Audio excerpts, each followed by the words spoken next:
안녕하세요. 30년의 결혼 생활을 마무리하고 있는 50대입니다.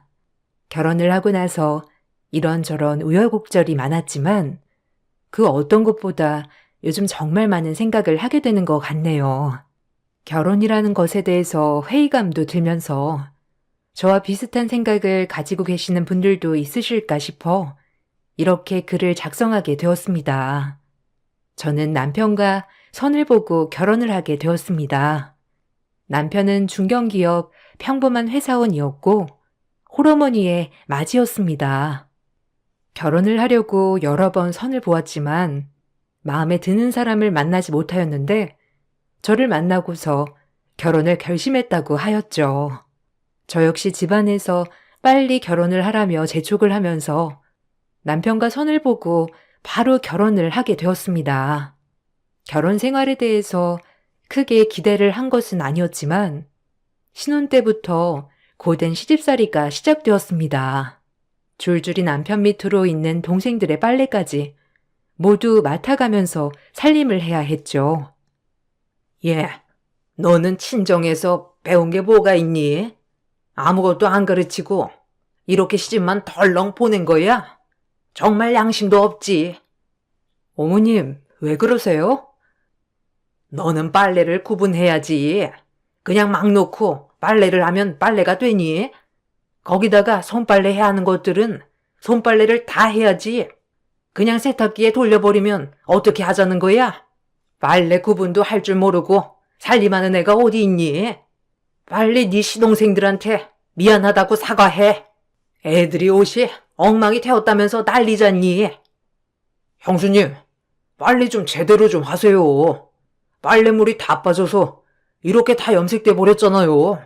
아니, 눈이 있으면 흰빨래, 색깔빨래 구분해서 넣어야 되는 거 아셔야 하는 거 아니에요? 어머, 도련님, 죄송해요. 구분한다고 했는데 이게 다 구분이 안 되었나 봐요. 죄송하다면 이게 원래대로 되돌아와요? 아니, 빨래를 할 줄 모르면 엄마한테라도 물어봐야지. 이게 뭐예요? 그래, 너는 물어볼 줄도 모르냐? 입이 있으면 뭐하니? 밥 처먹는 데만 사용하는데 입이 있으면 물어보면서 일을 해야지. 시댁에서 함께 생활을 하면서 처음 집안 살림을 해보았던 저는 우여곡절이 많았습니다. 고되고 힘든 날들이 계속되었지만 저는 자식들을 보면서 참았어요. 자식들은 알아서 착하게 잘 자랐습니다. 학원 하나 다니지 않고서도 좋은 대학을 나와 좋은 곳으로 취업을 했죠. 내 평생의 자랑은 자식들이었어요. 남편은 평생 자식에게는 관심이 없었습니다. 아니, 저와 아이들에게만 관심이 없었을 뿐 가정을 제외하고 나머지 일은 누구보다 열정적인 사람이었어요. 당신 이번에 중기 고등학교 진학하는 거 알죠? 이제 대학도 준비해야 하고 그러는데 학원을 하나 보내보면 어떨까 싶어서요. 학원은 무슨 학원? 엄마가 된 게 아이들이 스스로 공부하는 것도 안 알려줬어?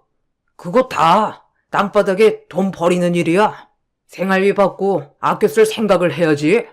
학원이나 보낼 생각을 해? 당신이 밖에 나가서 돈 벌어봐. 학원비만큼 벌 수나 있나? 누구 덕에 이렇게 살고 있는데 학원 타령을 하고 앉아있어? 그래도 요즘은 대학 준비를 지금부터 하는 애들도 많은데요. 당신이 좀 애들한테 관심을 가져봐요. 애들 친구만 봐도 다들 대입 준비하느라 바쁜데 우리 애들은 혼자서 공부하려고 하니 힘든 것 같아요. 그게 다 당신 닮아 머리가 나빠서 그렇지. 날 닮았으면 공부하는 게 힘든 게 어디 있겠어? 아이들 공부하는 거 당신이 잘 봐야 하는 거 아니야? 그걸 돈 쏟아 붓는다고 그게 되겠냐고. 하여튼 능력이 안 되니까 돈이나 써서 해보려고들 하지. 당신 무슨 그런 말을 해요? 내가 쓰겠다는 것도 아니고 애들 위해서 쓰겠다는데 그게 그렇게 아까워요? 그래, 아까워. 내가 뼈 빠지게 벌면 뭐해? 집구석에는 이 돈들 어떻게든 다 쓰려고 하는데 학교 보내주는 것만으로도 감사하다고 해야지. 당신도 밖에서 고생하면서 일 안 시키는 것만으로도 감사하다고 해야 하는 거 아니야? 뭐라고요? 당신 솔직히 밖에서 돈 버는 것 말고는 집에 전혀 관심도 없잖아요. 거기다가 생활비 하라고 주는 돈으로 다 주는 것도 아니면서 무슨 그런 생색을 내요? 생색? 그럼 나 이제부터 생활비도 안 줄 테니 알아서 한번 생활해봐. 그렇게나 할 수 있는지 보자고. 남편에게 가정에 관심을 가져달라고 하면 남편은 오히려 큰 소리를 냈어요. 자신은 돈만 잘 벌어다 주면 남편 아빠 역할을 다 한 것이라 생각을 했었죠. 그렇지만 저는 남편도 가정에 관심을 가져주기를 바랐지만 이런 생각 차이 때문에 여러 번 다투기도 했습니다. 처음에는 남편과 더 이상 살 수 없겠다 싶어서 각자 살 길을 찾는 게 낫지 않을까 싶었지만 아이들이 어릴 때까지만 하더라도 이혼이라는 게 꼬리표 달기 쉬운 일이었죠. 그래서 아이들이 좀 더 클 때까지만 참는 게 좋지 않을까 생각을 했어요. 남편은 가정에는 소홀했지만 회사 일에는 누구보다 열심히였습니다. 승진을 위해서라면 상사가 하라는 일은 모두 다 할 정도였죠. 심지어 상사가 김장을 해야 한다고 했을 때 저를 불러 도우러 가라고 한 적도 있었습니다. 당신 내일 별거 안 하지? 내일 가서 부장님 댁 김장 좀 도와드리고 와. 제가요?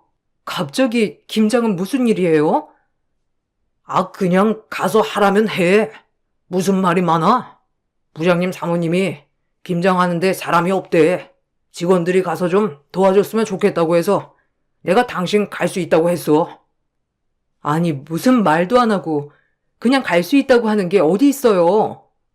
그럼 부장님 눈밖에라도 날 거야? 이제 승진도 해야 하는데 부장님 눈밖에 나면 당신이 밖에서 돈 벌어다 올 거냐고. 네, 그냥 제가 밖에서 어떻게든 돈 벌어 올게요. 당신이 뭘 해봤다고 돈을 벌어. 그래봤자 쥐꼬리만한 월급이지. 됐고, 내일 당신 간다고 했으니 가서 김장 돕고 와. 안 가면 생활비는커녕 이 집에서도 다 내쫓을 줄 알라고. 남편은 상사의 김장날에도 제가 가서 도와주길 원했습니다. 가족들 모두 내쫓을 거라는 말에 어쩔 수 없이 가서 도와주기도 했지만 남편은 고마워하기는커녕 자신이 승진을 하면 가장 덕을 보는 것이 나와 아이들이기 때문에 해야 하는 일이라고 당연하듯이 얘기를 했어요. 남편뿐만 아니라 시댁도 만만치 않았습니다. 시댁 식구들과 함께 살다 분가를 한 후에도 시댁 식구들은 남편만 보고 살았어요. 다들 변변치 않은 살림이었기 때문에 어려울 때마다 항상 연락이 왔었죠. 당신, 이번 달은 생활비가 좀 적게 들어왔어요. 그거? 이번 달에 동생이 급한 일이 있다면서 잠깐 빌려달라고 해서 줬어. 네? 아니, 갑자기 이렇게 생활비에서 뺏어주면 어떻게 해요? 우리도 생활하는데 필요한 금액들 다 생각하고 쓰는 건데. 뭐? 이거 당신이 벌어서 쓰는 거야? 내 돈 내가 알아서 쓰겠다는데 뭔 말이 그렇게 많아? 주면 주는 대로 감사합니다 하고 쓰면 되지. 아무리 그래도 이렇게 생활비를 줄여버리면 어떻게 하냐고요. 말이라도 미리 해줄 수 있는 거 아니에요? 억울하면 당신이 나가서 나만큼 벌어서 와. 그러면 내가 당신 하는 말 들어라도 줄 테니까. 남편은 우리가 아닌 다른 가족들은 누구보다 애틋하게 생각을 했습니다. 집에는 쥐꼬리만한 생활비를 가져다 주었지만 주변 사람들이 힘들다고 얘기를 하면 모두 다 퍼주기만 했었죠. 이걸로 다투는 날이면 항상 빼놓지 않고 얘기를 하는 것이 자신만큼 벌어오라는 소리였어요. 남편은 주변 사람들에게 잘하면 나중에 자신에게 다 돌아올 거란 확신을 가지고 있었어요. 당신, 주변 사람들 챙기는 것도 좋지만 무엇보다 가족이 우선시 되어야 하는 거 아니에요? 큰애는 대학 입학 문제 때문에 머리 아픈데 거기에 좀 신경 써주면서 이야기도 해주면 좋잖아요. 애들은 다 알아서 크는 거야. 이미 태어날 때부터 자기 밥그릇은 다 챙기고 나왔는데 뭔 고민이야? 주변 사람들한테 잘하면 그게 다 나중에 돌아온다고. 뭐 사회생활 한 번이라도 해봐야 아는 건데 집에만 있는 당신이 알기나 하겠어? 이건 사회생활이고 뭐고가 문제가 아니잖아요. 그 사람들이 정말 당신한테 잘해줄 거란 보장도 없고, 솔직히 뒤통수나 안 치면 다행 아니에요? 뒤통수? 내가 그런 사람들 구분도 못할까봐? 내 주변에서 뒤통수 칠 사람은 당신밖에 더 있어? 허구한 날 내 돈 쓸 생각이나 하면서 나중에 재산이나 나눠달라고 하지나 말라고. 남편은 자신의 주변 사람들 중에서는 뒤통수 칠 사람들은 전혀 없다고 얘기를 했어요. 당연히 그럴 것이 남편 주변 사람들은 남편의 월급에 의지를 해서 살아가는 사람들 뿐이었죠. 그렇기 때문에 뒤통수를 치기는커녕 남편의 주머니에서 돈이 나오기만을 바라는 사람들만 있었어요. 그렇지만 남편은 그런 사람들이 가족이었던 저와 자녀들이라고 생각을 했던 것이죠. 점점 남편에게서 정이 떨어지기 시작했고, 그렇게 아이들은 어른이 되었습니다. 남편과의 사이는 남보다 못한 사이가 되었고, 남편 역시 가정에 관심을 갖지 않았죠. 아이들도 그동안 쌓인 상처들이 많아 아빠에게는 크게 관심을 두지 않았습니다. 남편을 포기하기 시작하면서 저도 서서히 제 삶을 찾고자 사람들도 만나기 시작했습니다. 그러던 어느 순간 남편은 갑자기 가정에 신경을 쓰기 시작했어요. 당신 요즘 밖에 자주 나가는 것 같아. 집안일도 잘 안 하는 것 같고. 내가 무슨 집안일을 안 해요. 거기다가 집에 이제 당신이랑 나랑만 있는데 할 집안일이 뭐가 있다고 그래요? 저녁도 안 차리고 매번 약속이 있다며 나가버리잖아. 그건 가정주부인 당신이 해야 하는 일을 안 하는 거 아니야? 아니, 언제부터 저녁을 집에서 먹었다고? 그리고 저녁에 나가기 전에 챙겨 먹을 수 있는 건 다 해놓고 나가고 밥상만 차리면 되는데 뭐가 문제라는 거예요? 애들도 요즘 집에도 통 안 오고 당신이 작정해서 나 애들이랑 왕따 시키는 거 아니야? 왕따요? 당신이 자초한 건 아니고요?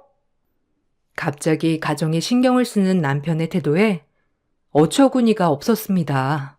매번 저녁도 약속이 있다면서 홀로 먹어야 했던 날이 매일이었는데 어느 순간 저녁마다 집에 꼬박꼬박 들어오면서 오히려 약속이 있어 나가는 저를 보고 가정주부의 일을 안 한다며 타박하기 일쑤였죠. 아이들이 아빠가 필요한 시기에는 전혀 신경을 쓰지 않았다가 갑자기 가정에 신경을 쓰는 것이 어이없었지만 내가 잘 챙기지 못하는 부분이 하나라도 생기면 계속해서 지적을 하기 시작했습니다. 그러던 중 남편의 태도가 갑자기 바뀐 이유를 알게 되었죠. 우연히 남편 회사 직장 동료를 만나게 되면서 알게 되었어요. 안녕하세요. 고 부장님 아내분 되시죠? 저 부장님 직속 부하 직원입니다. 그때 한번 회사에서 뵀었는데. 아, 안녕하세요. 오랜만이네요. 아, 요즘 고 부장님 바쁘시죠? 아마 승진하면서 이것저것 챙겨야 할 게 많다 보니 많이 바쁘신 것 같더라고요. 그래도 회사에서 대우도 많이 좋아졌고, 고 부장님, 아니, 고 이사님, 점점 편해지실 겁니다. 네? 고이사요? 아직 이사님이 말씀 안 하셨나 보네요. 서프라이즈로 이야기하실 모양인데, 제가 먼저 말씀드렸나 봅니다. 이사님께는 비밀로 해주세요. 아, 네, 그럴게요. 알고 봤더니 남편은 승진을 하면서 고위 관리직까지 가게 되었다는 것이었습니다. 저는 이 사실을 전혀 모르고 있었죠. 그동안 남편이 저에게 속였던 것이 많을 것이라 생각이 들었던 저는 그동안 절대 들어가지 말라던 남편의 서재에 들어가게 되었습니다. 남편은 항상 서재에 들어가서 몇 시간을 있다가 나오곤 했죠. 거기다가 서재를 나오고 나서는 열쇠로 잠가버려서 청소를 할 때도 한 번도 들어가지 못했어요. 저는 그곳이 판도라의 상자라는 걸 알고 있었습니다. 그간 외면해 오던 현실을 이제는 마주할 때가 되었다고 생각을 했죠. 남편이 열쇠를 두었던 곳을 알고 있었기 때문에 이번에는 들어가 확인을 해보아야 할 것 같다고 생각이 들었습니다. 서재에 들어가 보니 깜짝 놀랄 만한 자료들이 많이 있었어요. 남편은 그동안 외도도 하고 있었고 몰래 자금을 뒤로 빼돌려 놓고 있었습니다. 거기다가 저와 다투면서 나눈 메시지들과 집안일이 잘 되어 있지 않았던 사진들을 모두 찍어놓고 있었어요. 그동안 남편은 이혼을 준비하고 있었고 자신에게 유책 사유를 묻기 전에 저의 유책 사유를 만들어 이혼을 청구하려고 했던 것이죠. 집으로 돌아온 남편에게는 아무렇지 않은 듯 행동을 했습니다. 웬일이야? 오늘은 집에 있네? 네, 오늘은 집에 있으려고요. 당신 오늘은 저녁 같이 할 거예요? 아, 그래, 그럼. 그건 그렇고, 요즘 애들은 왜 이렇게 통 안 보이는 거야? 애들 요즘 취업 준비하느라고 바쁘잖아요. 큰애는 신입이라 일하느라 바쁘고요. 요즘 근데 당신 무슨 일 있어요? 일도 바쁜 것 같고. 일은 무슨? 부장이 하는 일이 거기서 거기지. 이번에 승진 시험도 봤다고 한 거 아니에요? 승진됐으면 어련히 당신한테 말하지 않았겠어? 안 되니까 따로 말 안 한 거잖아. 하여튼 눈치가 없어가지고. 남편은 저에게 이사가 되었다는 사실조차 숨기고 있었습니다. 남편의 그런 뻔뻔한 태도에 저는 정이 다 떨어졌다고 생각을 했죠. 마음으로는 이제는 그만해야 할 때가 되었다고 생각을 했지만 정신적인 충격은 상당했었는지 갑자기 몸살이 나게 되었습니다. 하루 종일 고열에 시달리며 누워있던 저의 상태도 아는지 모르는지 남편은 집에 서류를 놓고 왔다며 가져다 달라고 전화를 해오기도 했죠. 저는 몸이 좋지 않아 갈 수 없다고 얘기를 했습니다. 아침에 신발장에 서류 하나 놓고 왔는데 그거 좀 가져다 줘, 지금. 아, 여보, 내가 몸이 좀 안 좋아서 갈 수가 없을 것 같아요. 그냥 다른 사람 시키거나 킥 불러주면 보낼게요. 아, 중요한 서류란 말이야. 그거 당장 안 가지고 오면 안 된다고. 아니, 집에만 있는 사람이 아프기는 뭐가 아프다는 거야? 그냥 택시 타고 왔다가 다시 가기만 하면 되니까 얼른 가지고 와줘. 도저히 집 밖으로 나갈 몸 상태가 아니라서 그러니까 당신이 와서 가지고 가요. 내가 가지러 갈 수 있었으면 전화도 안 하지 않겠어? 아, 긴 말 하지 말고 가지고 와. 남편은 저의 상태를 전혀 알지 못했고 말을 해도 소용이 없었습니다. 우선 놓고 간 서류가 급하다고 하니 택시를 타고 가서 전해주기만 하면 될 것 같아 서류를 챙기고 가게 되었죠. 남편은 급한 서류였는지 택시를 내리는 곳까지 와서 서류를 받아들고 서둘러 들어가려고 했습니다. 저는 정신없이 나오다 보니 택시비도 제대로 챙겨오지 않았다는 것을 알게 되었어요. 저 당신 택시비가 없어서 그러는데 택시비 2만 원만 줘요. 뭐? 나 급해. 그냥 당신이 알아서 해. 몸 괜찮은 것 같으니 버스 타고 가던가. 서류 챙기느라 아무것도 안 가지고 나와서 그래요. 몸도 안 좋고 택시비 2만 원만 줘요. 하다. 회사까지 와서 구걸이야? 어떻게 된 게 돈을 못 가지고 가서 안달이야? 이래서 뭘 시키면 안 된다니까? 에휴. 당신, 나 당신 서류 가져다 주려고 여기까지 아픈 몸 이끌고 왔는데 정말 너무하네. 나한테 돈이라도 맡겨놨어? 택시비는 무슨? 이거 줄 테니까 버스나 타고 가. 남편은 택시비 2만 원 대신에 2천 원을 저에게 던져주면서 회사로 들어가 버렸습니다. 바닥에 떨어진 2천 원을 주워들고서는 몸속에서 솟구치는 분노를 참을 수 없었습니다. 그렇지만 남편은 저에게 유책 사유를 만들기 위해서 어느 정도 서류들을 준비하고 있었던 상황이라 섣부르게 움직여서는 안 된다고 생각이 들었죠. 그때의 모욕을 복수로 대갚음해 주리라 생각을 하고 저는 변호사를 찾아가게 되었습니다. 저 남편과 이혼하고 싶습니다. 그동안 생활비도 적게 받았고 시집살이도 고됐어요. 거기다가 부정행위까지 하고 있는 것 같은데 어떻게 준비해야 할지 알려주세요.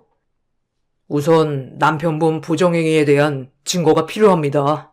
혹시 가지고 계신 거 있으신가요? 아니요. 다만 남편 차량 블랙박스 영상은 구할 수 있을 것 같아요. 네. 일단 블랙박스 영상 먼저 확인을 해보죠.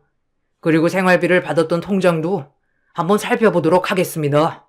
남편분 재산이나 이런 건 알고 계시나요? 우선 살고 있는 집이 남편 명의고 나머지는 저도 모르겠네요. 남편이 월급 내역을 다 공개하고 있는 게 아니라서요. 결혼하신 지 30년이 되셨으니 이혼하시면서 재산은 어느 정도 분할받으실 수 있을 겁니다. 여러 증거들을 먼저 찾아보고 준비를 해보도록 하죠. 변호사는 우선 증거를 확보하는 것이 좋을 것 같다며 얘기를 했습니다. 부정행위를 하는 것에 대한 증거 자료가 있다면 바로 이혼 청구를 할 수 있을 것이라고 말을 했죠. 그동안 받았던 생활비 내역을 보기 위해서 통장 내역을 살펴보던 중 이상한 거래 내역이 있어 확인을 해보게 되었습니다. 입출금 내역을 따로 확인하지 않았던 저는 통장에서 일정한 주기로 돈이 입금되었다가 인출이 되었다는 것을 발견하게 되었죠. 입금자명을 살펴보니 전 임직원이었습니다. 그런데 계좌를 찾아서 보니 회사 통장 계좌와 비슷하더라고요. 입금자명으로 있는 전 임직원은 남편이 승진하기 전에 직원으로 있었던 사람이었는데 갑자기 다른 지역으로 전출을 하게 되면서 남편이 승진해 이사가 되게 되었던 것입니다. 남편의 승진 과정에서 뭔가 있을 수 있겠다 생각을 한 저는 이 내역을 모두 뽑아들고 남편의 회사로 보내게 되었습니다. 이 직원과 연결을 해달라는 연락을 남기게 되었어요. 얼마 후 회사 인사팀에서는 문서를 전 임직원에게 보내왔고 그 사람은 저를 찾아왔죠. 안녕하세요. 저 고 부장님 부하 직원이었던 사람입니다. 인사팀이 갑자기 복귀 서류를 보내와서 물어보니 전출 과정에서 문제가 있었다고 하더라고요. 여차저차 물어보다 사모님께서 서류를 보내셨다는 걸 알고 이렇게 찾아오게 되었습니다. 아, 남편은 알고 있나요? 아닙니다. 지금 조사 중에 있다고 하더라고요. 아직 밝혀진 게 없어서 고 부장님, 고 이사님은 아직 모르실 겁니다. 전출 과정에서 제가 보낸 서류가 문제가 되었던 모양이네요. 네, 사실 이런 말씀 드려도 될까 모르겠지만 이사님께서 회사 직원과 만나고 계셨습니다. 다들 쉬쉬했었는데 이사님께서 회사 돈을 쓰셨더라고요. 그때 사실 제가 발견하고 바로 이사님께 횡령으로 처벌받을 수 있다고 말씀드렸었는데 제가 그때 상황이 좋지 않았던 터라 대신했다고만 말해주면 보상해 주겠다고 얘기를 하셨습니다. 저는 거부하고 이 사실을 윗선에 알렸는데 이미 이사님께서 제가 했던 일이라고 직원분이랑 입을 맞춰 얘기를 했더라고요. 다른 직원들이 그런 거 아니라고 해명을 했지만 뭐 제대로 해결은 안 되었고 전출로 마무리되었던 사건이었습니다. 아, 그렇군요. 그런데 제가 관련된 자료를 보냈던 거네요. 네, 다들 시시하고 넘어가다 보니 확실하게 밝혀줄 사람이 없었는데 자료를 주셔서 제 억울함이 풀릴 수 있었어요. 다행이네요. 제가 부탁을 드리고 싶은 게 있는데요. 혹시 남편이 부정행위를 했다는 거 증거로 가지고 계신 게 있을까요? 저는 그걸 받고 싶은데요. 저는 가지고 있는 건 없지만 알아봐 드릴 수는 있을 것 같습니다. 그럼 부탁드리겠습니다. 전 임직원은 증거 자료를 알아봐 주겠다는 말을 전하였습니다. 그렇게 저는 천천히 남편과의 헤어짐을 준비하였어요. 미리 아이들에게 얘기를 하니 이미 아빠는 자신들에게 중요하지 않다는 말을 하더군요. 씁쓸하기도 했지만 지금이라도 내 삶을 찾아야 되겠다 생각을 했죠. 회사에서는 남편의 횡령 사건을 재조사를 진행하였습니다. 그와 동시에 저는 남편에게 이혼을 청구하였죠. 남편은 제가 이혼 청구를 했다는 사실에 크게 분노하였어요. 당신 지금 뭐 하자는 거야? 요즘 안 그래도 회사에서도 힘든데 당신까지 이렇게 스트레스를 줘야 되겠어? 스트레스? 당신이 나한테 준 스트레스에 비하면 세 발의 피야. 어디서 스트레스를 얘기해? 뭐? 당신 지금 제정신이야? 자꾸 이렇게 하면 생활비 한 푼도 못 줘. 그깟 콕달지만한 생활비 안 준다고 내가 겁먹을 것 같아? 당신 외도하는 거 다 알고 있어. 그래서 뭐 어쩌라고? 이미 우리 사이에 애정이라는 게 있었나? 겨우 부모라는 명목하에 살고 있었는데 그게 유책 사유가 될 거라 생각해? 당신이 준비한 만큼 나도 준비했어. 이거 왜 이래? 소송하면 어차피 진흙탕 싸움이야. 힘 빼지 말고 소송 취하해. 내가 왜? 변호사는 내가 질 확률이 없다는데? 당신이랑 이참에 이혼하고 나 새로운 삶 찾을 거야. 할 줄 아는 것도 없는 사람이 무슨 새로운 삶이라는 거야? 그냥 얌전히 내 와이프란 이름만 달고 살면 생활비 주겠다잖아. 코딱지만한 생활비 너나 가져. 어디서 뻔뻔하게 생활비를 노네? 생활비는 됐고 위자료나 준비해. 뭐? 위자료? 당신 진짜 돌았어? 그래, 돌았다. 당신 위자료랑 상간녀 위자료랑 같이 받으면 꽤 쏠쏠하겠네. 거기다가 몰래 재산 빼돌렸던 것도 나누면 쏠쏠할 거고. 몸 아파 택시비 달란 나한테 2,000원 날렸지? 난 2천만 원 위자료 청구서 날릴 테니까 잘 받아. 남편은 뻔뻔하게도 이혼 청구를 취하하라며 협박을 해왔습니다. 지금 주고 있는 생활비도 주지 않겠다면서 얘기를 했지만 사실 남편의 말에 그깟 생활비 몇 푼이나 한다고 저렇게 유세인가 싶었네요. 나이는 있지만 지금이라도 열심히 산다면 내 앞길 먹고 사는 데에는 크게 문제 없겠다는 생각이 들었어요. 남편의 차량 블랙박스를 증거로 부정행위에 대한 입증을 시작했습니다. 남편 역시 부정행위 이전에 이미 깨진 부부관계라며 항변을 하였죠. 다행히 전 임직원의 조력으로 훨씬 이전부터 부정행위가 이어졌다는 증거를 확보하게 되면서 사건은 저에게 유리하게 진행되었습니다. 남편이 무엇보다 화를 냈던 부분은 역시나 재산 분할이었죠. 뭐? 절반을 가져가겠다고? 당신이 뭐 한 게 있다고 재산을 절반이나 가져가? 위자료도 모자라서 재산 절반을 달라는 게 말이나 돼? 지금까지 집에서 탱자탱자 놀면서 살았는데 한평생 일만 하면서 벌었던 돈을 당신이 왜 가져가? 그야 당연한 거 아니야? 당신만 가정을 위해서 일했어? 나도 마찬가지야. 아니 난 내가 더 가정을 위해서 일했다고 생각하는데? 겨우 100만 원 남짓한 돈으로 아이들 지금까지 잘 키우고 살았으면 잘한 거 아니야? 그럼 내 몫도 줘야지. 못 줘? 가지고 가려면 그만큼 대가를 치러야지. 어디 집에서 놀기만 한 주제에 돈을 가져가겠다고 해? 놀기만 해? 당신 지금 입은 옷, 매일 먹는 밥, 당신이 살고 있는 집 청소까지 모두 내가 했는데 놀았다고? 겨우 아침에 일어나는 것밖에 못한 주제에 지금까지 뒤치다거리 다 하고 살았던 나한테 이따위 대접을 하는 거야?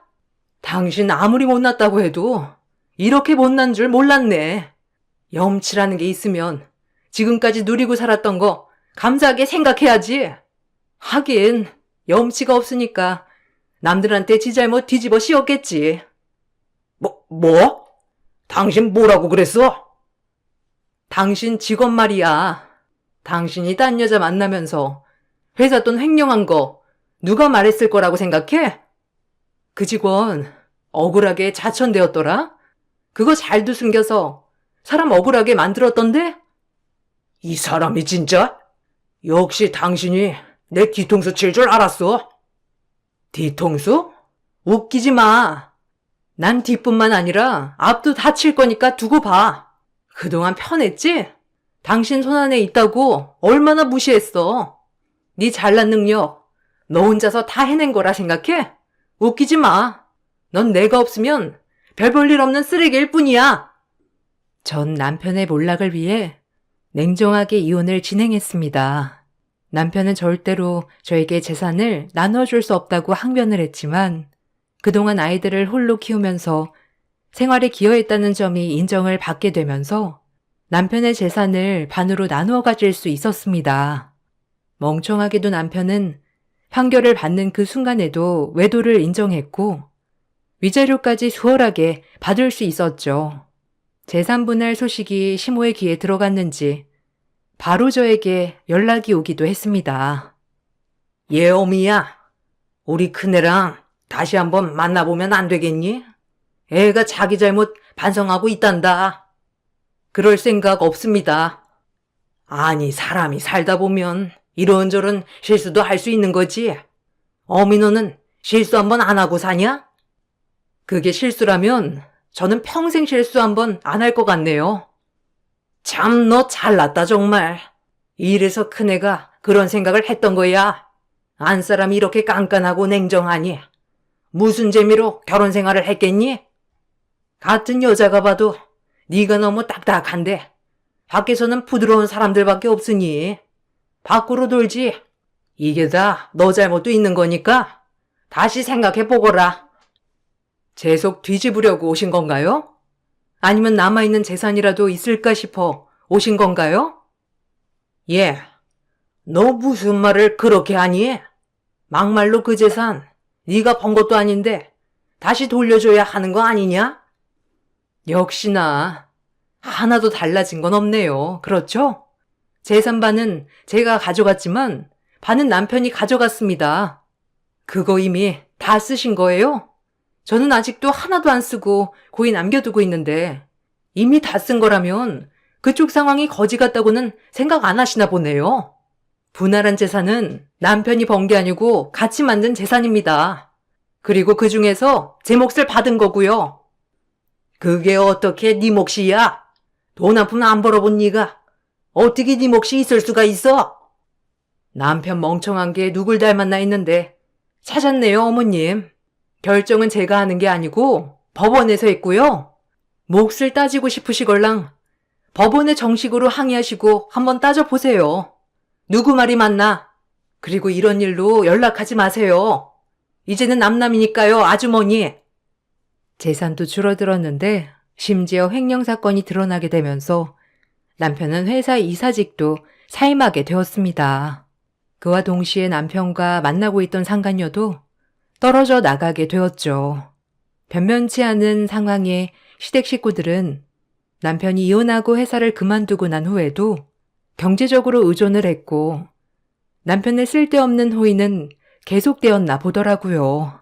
그렇게 몇 달이 흐르고 남편은 꾀재재한 몰골로 저를 찾아왔습니다. 여보, 나 밥 좀 주라.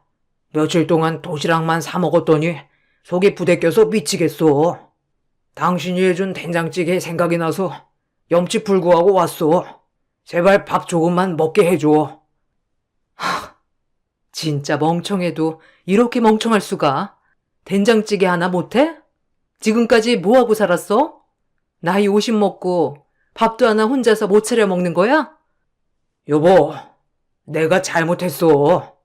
회사도 그만두게 되고 이리저리 알아보곤 있는데 일 구하기가 쉽지 않더라고. 다 내가 잘못했으니 용서해줘. 우리 집 다 망해서 재산들도 다 처분했어. 나 이제 갈 곳도 없고 가지고 있는 것도 없어. 왜? 일 안 하고 집에 있는 게 놀고 먹는 거라며. 나가서 자기만큼 벌어오라며. 어쩌지? 나 지금 일하러 가야 되거든. 된장찌개 먹고 싶거든. 그쪽이 만나던 상간녀한테나 가서 해달라고 해. 어디서 밥 타령이야? 그럼 밥 좀 사 먹게 2만 원만 빌려줘. 2만 원? 2만 원이나 쓰려고? 당신 수준에는 2천 원짜리가 딱이야. 몸이 아파 택시비로 2만 원을 달라고 했던 저에게 회사까지 찾아와 구걸이나 하냐며 2천 원을 던져주었던 남편은 1년도 안 돼서 저에게 2만 원만 빌려달라는 신세가 되었습니다. 그 꼴을 보고 있자니 그때 당시 제가 얼마나 불쌍하던지요. 2천 원을 던져주고 남편을 보내고 난 후 저는 내 남은 인생 나를 위해 살기로 결심했습니다. 누군가는 매일 찾아와 비는 남편을 보며 이제는 용서해주고 살만하지 않냐며 얘기를 하더라고요. 그렇지만 30년 동안 살아온 세월을 뒤돌아봤을 때 그 상처를 지울 수는 없다 생각하고 있습니다. 제가 잘못 생각하고 있는 걸까요? 여러분들의 의견이 궁금하네요. 내 삶의 주인공은 바로 자기 자신이라고 하죠. 이제야 주인공의 자리를 찾은 것 같아 행복하게 지내려고 노력하고 있습니다. 여러분들도 앞으로의 삶이 행복하시길 바라겠습니다. 감사합니다. 안녕하세요. 저는 일산에 거주하고 있는 30대 여성입니다. 제 이야기는 그동안 남들에게는 하지 못했지만 이곳은 익명이기에 용기를 빌려 글을 써봅니다. 저희 집은 어렸을 때 찢어지게 가난했어요. 제 기억을 돌이켜 생각해보면 10평도 안 되는 방에서 저 엄마, 아빠, 그리고 동생 이렇게 넷이 한 집에 살았어요. 화장실도 없는 집이어서 화장실을 가려면 공중 화장실을 이용해야 할 정도였죠. 그때는 너무 가난해서 꿈이란 걸 꿔볼 수 없을 정도로 힘들었네요. 학교에서 너 뭐가 되고 싶니? 라고 하는 평범한 말에 고민하는 것조차 저에겐 사치라고 느껴질 정도였으니까요. 매일을 밥 한 끼만 제대로 먹었으면 소원이 없겠다 싶을 정도로 기본 욕구만 꿈꾸고 살았어요. 아빠는 몸이 안 좋으셔서 매일을 누워 계셨고 엄마 혼자 생활비를 벌었어요. 엄마는 남의 집 일을 하러 다니셨고요. 열심히 사시는 엄마의 과거를 지금은 존경하지만 그때 당시에 엄마가 부잣집에 식모로 들어가 매일을 굽신거리며 사시는 모습이 저에게는 스트레스였죠. 그리고 아무 집이나 가서 돈 되는 일이면 다 하는 엄마의 모습이 창피하기도 하였어요. 윤지야, 윤이야. 이거 엄마가 오늘 일하고 얻어온 밥이야. 이거랑 김 싸서 먹자. 아빠도 얼른 일어나시라고 하고. 배고팠지? 소시지 없어? 맨날 김치. 너무한 거 아니야?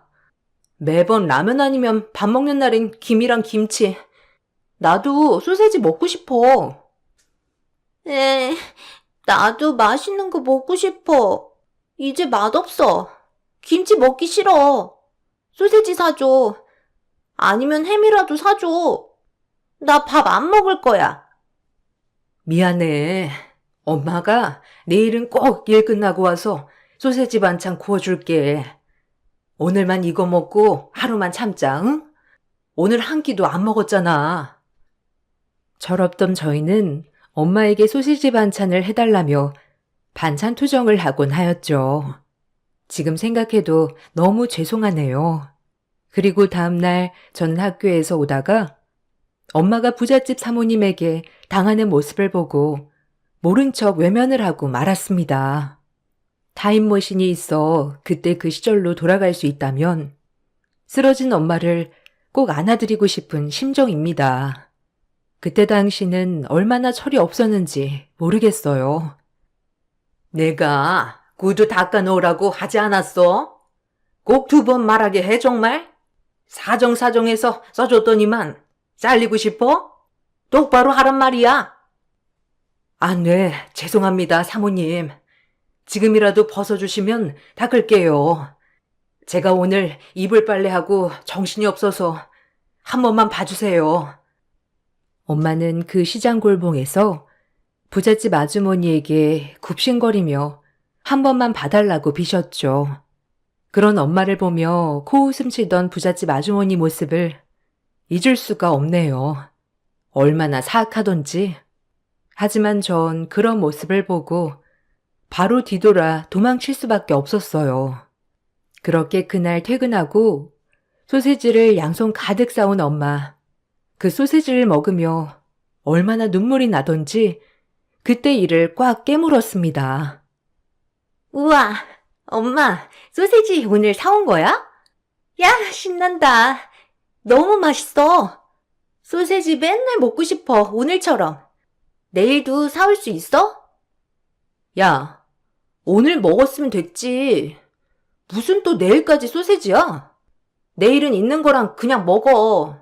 알겠어? 엄마도 얼른 와서 드세요.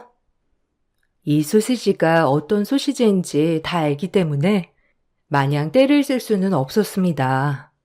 엄마가 어떻게 일하는지 다 봤기 때문에 꼭 성공하리라고 이대로 살지 않을 거라고 그리고 찬물에 밥 말아 먹는 엄마 꼭 호강시켜 드리겠다고요. 그렇게 몇 년이 흘렀을까요? 저희에게 있을 수 없는 일이 일어났죠. 그것은 예전에 잊고 있었던 아빠가 물려받았던 선산 쪽이 개발이 되면서 몇백억에 팔린 것입니다. 저희는 그야말로 갑자기 돈방석에 앉게 된 것이죠. 살림살이는 정말 뒤바뀌었습니다. 엄마는 더 이상 남의 집 일을 나가지 않게 되었고 저와 동생은 하고 싶은 공부, 배우고 싶었던 것들 모두를 다 할 수 있을 정도로 말이죠. 엄마는 부자가 되었어도 성실했던 마음, 착하고 여렸던 마음만은 그대로였습니다. 아빠도 이제는 편하게 병원을 다닐 수 있었고요. 그리고 전 제가 하고 싶은 공부를 마음껏 할 수 있게 되었죠. 저희에게 돈은 정말 저희의 인생을 송두리째 바꿔준 존재였습니다. 이제 너희 하고 싶은 것 마음껏 하고 살아. 엄마는 그거면 여한이 없어, 알겠지? 남한테 아쉬운 소리 하지 말고, 어? 엄마. 그동안 너무 고생했어. 그리고 미안해. 철없이 굴었던 거. 이제 엄마도 하고 싶은 거 즐기고 살아. 운동도 하고. 엄마는 하고 싶은 거 하나도 없어. 그저 너네가 날개를 펼치는 게 엄마의 바람이고 꿈이야. 그러니까 원하는 거 다 하고 살아. 여보, 고생했어. 이제 당신도 하고 싶은 거 다 누리면서 살아, 알겠지? 내가 가장 노릇도 못하고 얼마나 힘들었겠어? 고생했어. 아니에요, 여보. 그래도 고생 끝에 낙이 온다고 저에게 이런 일이 일어나다니 정말 믿기지가 않네요. 그렇게 저희 집 이사를 하는 날 저희 네 식구는 부둥켜 안고 엉엉 울었어요. 그리고 가난했던 삶도 잊은 채 행복하게 살았네요. 엄마는 저희의 삶이 180도 바뀌었다고 하더라도 엄마의 검소함은 그대로였습니다. 저희에게 지원해 주시는 것은 그 모든 것을 지원해 주시려고 했지만 사치나 취미 생활도 가지지 않고 오히려 봉사하시는 삶을 사셨어요. 어려웠던 형편을 잊지 못하는 것인지 늘 어려운 사람을 먼저 도와주시려고 하고 형편상 공부를 하지 못하는 친구들을 후원해 주시기도 하였고요. 정말 존경스러웠어요. 그리고 엄마는 몸이 안 좋은 아빠와 함께 여윳돈으로는 투자를 하고 임대업 쪽으로 금전적인 수익을 내시기도 하였죠. 그리고 전 엄마의 지원 덕분에 원하는 대학교, 원하는 과에 입학할 수 있었어요. 꿈만 같은 나날이었습니다. 돈이 생기니 마음의 여유도 생기고 사람 보는 눈도 달라졌죠. 그렇게 저는 행복한 일상을 살아갔어요. 그리고 졸업에 맞춰 학교 선배에게 소개받은 남자친구와도 교제를 해 나갔죠. 남자친구는 미대를 전공하고 화가의 꿈을 가지고 있었고 저는 경영학과를 나와 원하던 회사에 취직을 하였어요. 최종 목표는 저의 회사를 설립하는 것이지만요. 그렇게 서로 다른 매력에 빠져 연애를 이어갔어요. 남자친구는 어려서부터 부유하게 자라 어려움 없이 자란 부잣집 도련님 그 정석이었죠. 해맑은 그의 모습이 참 좋았어요. 반대로 전 어렵게 자랐기 때문에 남자친구 말로는 저의 강인하고 모든 어려움을 다 해결할 것만 같은 모습에 반했다고 하더군요. 시간이 지나고 저희는 당연한 수순으로 결혼을 약속했습니다. 남자친구 부모님을 처음 뵌 날이 아직도 떠오르네요. 얘기 많이 들었어. 어머, 얼굴도 예뻐라. 지금 연구원이라고 했죠? 난 우리 아들 예체능 시켰지만 결혼할 사람은 반듯한 회사를 다니길 바랬거든. 그래서 우리 윤지 씨가 너무 꼭 마음에 들어. 그래, 부모님은 뭐 하시고? 얘기는 대충 들었는데. 아, 네, 안녕하세요. 처음 뵙겠습니다. 저도 현수 씨한테 말씀 많이 들었어요. 아버님, 어머님 두 분 다 임대업 하세요. 어머, 그렇구나. 난 우리 윤지 씨가 너무 마음에 들어서 하루라도 빨리 결혼시켰으면 하는데, 어때 윤지는? 저야 이렇게 좋게 봐주시는 게 너무 감사하죠. 예쁘게 봐주셔서 감사합니다. 네, 그럼 저도 하루라도 빨리 부모님께 말씀드릴게요. 어머님은 처음 본 저에게 친절히 잘해주셨죠. 남자친구의 밝은 모습이 어머님을 쏙 빼닮았구나 생각하며 좋았어요. 남자친구의 집은 대대로 미술을 하던 집안이었고 시댁 모임도 잦다고 하더라고요. 만나면 서로 미술 작품을 논평하거나 같이 미술관을 가거나 한다고 했죠. 그리고 시어머니가 골프를 좋아해 종종 골프 모임도 갖기도 했고요. 저도 취미가 골프여서 어머님이 이 부분을 참 마음에 들어 하셨어요. 저도 어머니와 같은 취미를 가지고 있다는 생각에 내심 한편으로 좋았습니다. 그렇게 일사천리로 결혼 얘기가 나왔어요. 전 집에 가는 길 떨리는 발걸음으로 빨리 엄마에게 얘기를 해줘야겠다고 생각하며 갔어요. 오늘 남자친구네 집에 간다더니 잘 만나고 왔어? 어땠어? 우리 딸이야 뭐. 어딜 가도 빠지지 않지만 말이야. 그 집 어머님이 나 참 마음에 들어 하시더라고. 엄마 아빠 뭐 하시냐고 물어보시고 임대업 하신다고 하니까 그러냐고 그냥 그런 거 물어보고 뭐. 근데 애초부터 마음에 들어 하시는 것 같아. 결혼 날짜 빨리 잡았으면 좋겠다고 하시더라고. 아유, 그래? 듣던 중 반가운 소리다. 너무 좋네. 하긴 우리 딸 마음에 안 들어하기 쉽지 않지. 어쩜 우리 딸이 결혼 준비를 하다니. 에이, 아직 멀었어. 나중에 자리 한번 마련해 볼게. 그래도 엄마 좋아하니 나도 좋네. 현수 씨도 밝으니까 좋고. 그래. 천천히 자리 만들어 보자. 그리고 현수 좀 자주 데려오고. 이제 가족들 사이인데 자주 봐야지, 안 그래? 그렇게 저희는 양가 부모님에게 축복받는 결혼이 될 줄 알았습니다. 서로의 부모님을 뵙고 일사천리로 일이 진행되었으니까요. 시간이 흘러 본격적으로 상견례 자리를 만들려고 할 때 충격적인 일이 벌어지고 말았어요. 우연도 이런 우연이 있나 싶었네요. 어머, 안녕하세요. 처음 뵙겠습니다. 현수 엄마입니다. 따님이 누구 닮았나 했더니 어머님 쏙 배 닮았네요. 네, 안녕하세요. 윤지 엄마예요. 윤지한테 듣던 대로 너무 우아하셔요. 아무쪼록 저희 딸 예쁘게 봐주셔서 감사합니다. 그렇게 처음 만난 부모님들은 첫눈에 서로 마음에 드신 것처럼 분위기가 좋았었죠. 하지만 금세 살얼음판이 되었어요. 아니, 근데 굉장히 낯이 익어요. 아닌가요? 이게 운명인가? 왜 이렇게 낯설지가 않지? 아닌가? 혹시 예전에 어디 사셨어요?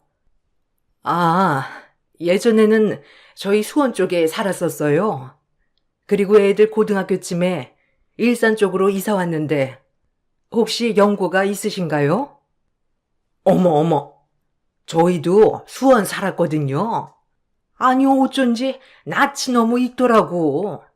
아니 실례가 안 된다면 혹시 저 알지 않나요? 엄마는 더 이상 말을 할 수 없었고 시어머니는 엄마가 말이 없자 확신하시는 듯 말을 이어나가셨죠. 하필이면 이라고 생각했네요. 아니, 수원댁 아니에요? 아니 진짜 이게 무슨 일이야? 그때 왜 갑자기 이사 가고 일도 그만두고 맞죠? 수원댁? 아, 네. 사모님 잘 지내셨어요? 저도 그때 경황이 없어서 제대로 인사도 못 드리고 그렇게 그만두게 되었네요. 아니 그럼 윤지 엄마가 수원댁이었어? 아니 근데 무슨 로또라도 맞았나? 어떻게 이런 일이 있어? 아, 어머님. 저희가 그때 가지고 있던 땅이 개발되면서 이사 오게 된 거예요. 그리고 수원댁이라고 하시니까 좀 불편하네요. 그래, 엄마. 장모님한테 무슨 실례야, 그게. 미안해, 윤지야. 죄송해요, 장모님. 그 얘기는 나중에 하고 결혼식 얘기할게요. 아니, 왜 그러니? 반가워서 그런 건데. 어머, 그랬구나. 아니, 난 그때 수원댁이 막 일하게 해달라고 했었잖아. 근데 갑자기 그만둔다길래 진짜 의아했거든. 내가 얼마나 잘해줬어, 안 그래? 그래도 우리가 인연인가 봐요. 애들도 나눠갖고. 아유, 어떻게 세상에 이럴 수가? 아, 그러게요. 아무쪼록 저희 딸 잘 부탁드립니다. 전 그거밖에 바랄 게 없어요. 저희 딸은 배운 것도 많이 배웠고 저랑은 완전히 다르니까 그저 예쁘게 봐주시면 감사하겠습니다. 저도 현수 제 아들처럼 생각할게요.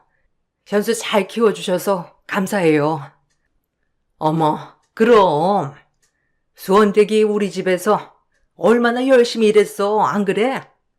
윤진애가 잘해줄게, 걱정 마.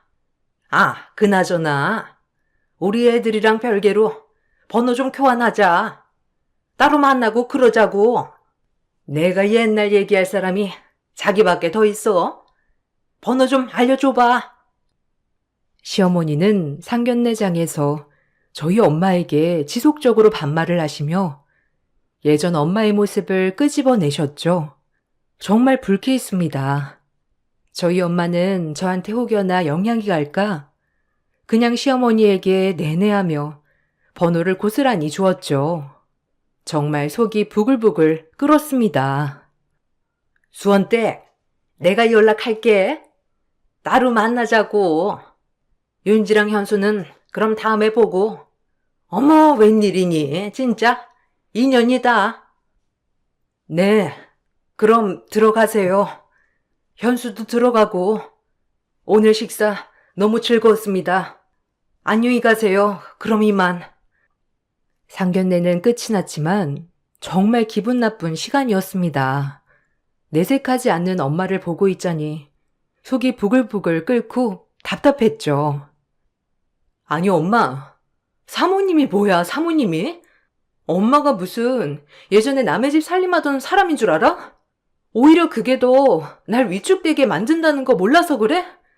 어려웠던 시절에 뭘 못해. 지금은 잘 살고 있으면 되지. 사모님이라니. 나 진짜 기분 나빴어. 아휴, 미안해 우리 딸. 엄마는 혹시라도 너 시어머니한테 애초부터 찍힐까봐 그랬지. 가뜩이나 내 딸이라고 너 만만하게 보는 것 같은데. 아휴, 하필이면 현수가 그대가 아들일 게 뭐냐?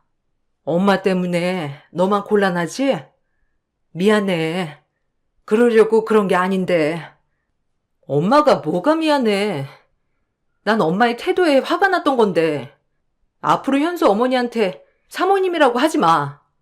사돈이라고 해. 알겠어? 그리고 어머님이 자꾸 엄마한테 수원댁이라고 하면 내가 가만 안 있을 거야. 알겠어? 그러니까 엄마도 위축되지 마. 절대. 엄마에게 질러놓고 나니 미안하기도 하면서 착잡했네요. 하필 이런 인연으로 만날 게 보람이라고 생각했죠. 그리고 남자친구에게 단단히 일러두었습니다. 다신 시어머니가 우리 엄마 무시 못하게 단속 좀 해달라고 말이죠. 남자친구도 어찌나 미안해 하던지. 상견례 때 나 너무 기분 나빴어. 현수 씨도 보고 느꼈겠지만 어머니 어떻게 우리 엄마한테 수원댁 하면서 말을 놓으실 수가 있어? 미안해. 나도 그날 엄마한테 가서 뭐라고 했어. 아휴, 엄마는 너무 반가워서 그랬다는데 그래도 나도 민망하더라고. 어려울 때 무슨 일이든 못해. 남한테 피해 안 주고 우리 열심히 키운 엄마인데 어떻게 그렇게 하대하시지? 나 진짜 어머님 다시 봤어. 내가 다신 이런 일 없도록 할게. 진짜 미안. 어머님 마음 많이 상하셨으려나? 아, 진짜 미안하다. 내가 뭐라고 할 말이 없어. 엄마야 뭐 그냥 나한테 내색 안 하시지. 그래도 꼭 어머님 조심시켜줘. 자기한테 약속받아야겠어. 이 부분에 있어서. 그렇게 말도 많고 탈도 많았던 상견례로 인해 심적으로 불편한 부분이 많이 생겼던 날이었네요. 저희는 이런 일이 다신 생기지 않겠지라고 생각하며 결혼을 이어나갔습니다. 시어머니는 남자친구에게 단단히 혼이 났는지 엄마 이야기를 하진 않았고요. 저희 둘 다 여유 있는 집이었기에 원하는 곳에 신혼집도 마련하고 일사천리로 결혼이 진행되었어요. 그렇게 결혼식 당일이 되었고 전 신부 대기실에 있어서 몰랐지만 시어머니는 결혼식장에서 또 개념 없는 행동을 하였다고 들었죠. 동생이 얘기해준 바로는 시어머니의 개념 없는 행동에 제 남자친구와 시아버님마저 큰 소리를 쳤다고 하더라고요. 어머, 왔구나. 고마워. 바쁠 텐데 이렇게 직접 와주고. 아, 맞다. 저기 신부 쪽 엄마 혹시 기억나? 왜? 그 예전에 우리 집 식모 살이하던 수원 때. 자긴 자주 와서 알잖아. 나 진짜 뒤집어질 뻔했다니까. 어떻게 이런 우연이 있어? 나 진짜 놀래가지고. 어머머머, 수원 때? 아니 그럼 사돈인 거야 둘이? 어머 웬일이니 진짜? 인연이다 정말 자기야. 아니 근데 신수가 환해졌네. 땅 보상 받았다나 봐. 졸부지 뭐. 그래도 며느라기는 아주 곱게 키웠더라고. 그러니까 내가 가만히 있는 거야. 대충 이런 대화들이 오고 갔다고 하더라고요. 동생도 그 자리에서 제 시어머니에게 큰소리치고 싶었지만 저희 엄마가 참으라고 해서 간신히 참았다고 했죠. 너무 기분이 나빴습니다. 다행히 전 결혼식 끝나고 들었지만요. 아마 결혼식 전에 들었으면 이 결혼을 엎어야겠다고 생각했겠죠. 그렇게 결혼식장에서마저 하객들에게 우리 엄마를 모욕하신 것을 보니 가만히 있으면 안 되겠다 생각했어요. 아니, 언니네 시어머니 제정신 아닌 거 아니야? 나 진짜 그날 가만히 있으려다가 엄마가 하도 참으라 해서 참았어. 알아? 너 말 사실이야? 엄마 얼마나 상처받았을까? 진짜 미치겠네. 내가 단단히 일러둘게. 너도 그만해. 나도 심란하니까. 아니, 지네는 뭐가 그렇게 잘났대? 우리 집보다 낫대? 예전 과거 가지고 계속 들추는 거 보니까 지금 영 형편없는 거 아니야? 그만해. 내가 단둘이 칠게. 지친다 나도 진짜. 넌 엄마나 신경 써줘. 마음에 상처 안 받으시게. 혹시 또 내 걱정하실라. 결혼식이 끝나고도 이 부분에 있어서 확실히 넘어가야 할 것 같아 대놓고 시어머니께 말했어요. 다신 그러지 마시라고. 어머님, 다 들었어요. 엄마는 내색하지 않으시는데 동생이 옆에서 너무 기분 나빴다고 하더라고요. 근데 자꾸 하객들한테 저희 엄마 수원댁이라느니 하면서 하는 거 자체가 무시하는 거 아닌가요? 상견례장에서도 느꼈는데 좀 아닌 것 같아서요. 어머, 누가 그래? 네 동생이? 예, 오해다. 난 그냥 수원댁 아는 사람이 방문했길래 인사하라고 한 건데 참나 누가 보면 내가 일부러 그런 줄 알겠어 아주. 그냥 반가워서 인사나 하라고 그런 건데 그렇게 마음을 모르니? 너무한다 너도. 참 쪼르르 와서는. 아니요 어머님. 아무렇지도 않게 내뱉은 한마디가 저희 엄마는 상처가 되실 수 있잖아요. 그냥 조금만 배려해달라고 하는 거예요. 그래, 윤지 말이 맞아. 엄마 좀 선 넘을 때가 많잖아. 그날도 아빠가 화도 냈고 그만하라고. 그냥 어머님한테 예의 있게만 해줘. 아이고 그래 진짜? 이게 그렇게 결혼식 끝나자마자 나한테 눈 부라리면서 할 얘기냐? 나는 너네 신혼여행에서 온다고 아침부터 진수성찬을 차려놨더니 아유 진짜 억울하다. 아들이나 며느리나 아유 누가 내 마음 알아줄꼬? 죽어야지 진짜. 아유. 어머니 그런 뜻은 아니고요. 다음부터는 조심해 주십사 말씀드린 거예요. 다른 뜻은 없어요. 그냥 조금만 신경 써 주세요. 어머니는 조금이라도 뭐라고 하려고만 하면 그런 뜻 아니었다, 순수한 뜻이었다고 애둘러대는 통에 더 이상 말하지 못했습니다. 그래도 이제 같이 만날 일은 당분간 없으니 서로 불편한 일은 없다고 믿었네요. 이 부분만 아니면 어머님도 딱히 저에게 스트레스 주시는 분은 아니었기에 참았죠. 그리고 남편도 잘해주었고요. 전 제 일을 열심히 했고 남편도 본인의 분야에서 열심히 해나갔습니다. 친정엄마도 별다른 말씀이 없으셨기에 그렇게 잊혀가고 있었죠. 어느 날 어머님은 저에게 2주 뒤에 시댁 모임을 가질 건데 참석할 수 있냐고 물었습니다. 저와 남편도 결혼하고 처음 맞는 시댁 모임이었기에 당연히 참석한다고 하였어요. 그날 일이 터졌죠. 우리 23일에 골프장 갈 건데 윤지랑 현수 올 수 있지? 윤지 취미가 골프라고 했나? 엄마랑 같이 한번 쳐보자. 아, 네. 골프 좋아해요. 잘은 못하긴 하는데 그래도 엄마가 골프를 좋아하셔서 종종 같이 쳤었거든요. 그래서 저도 좋아하게 되었어요. 어머, 어머님도 골프 좋아하시니? 그럼 같이 가자. 얼마나 좋아. 사돈 본 지도 오래됐고 안 그래? 작은 엄마네도 오실 거라 이 기회에 한 번 더 얼굴 보면 좋지. 내가 전화할까? 우리 잘 가는 골프장 있거든. 어머 잘 됐다. 너무 좋네. 순간 괜히 말했다 했어요. 괜히 엄마 얘기를 꺼내서 또 엄마 불편하게 시어머니를 마주해야 한다고 생각하니 마음이 찝찝했죠. 아, 엄마는 이제 많이 치시진 않아서 아마 오셔도 잘 못하실 수도 있어요. 그냥 저희끼리 가요, 어머니.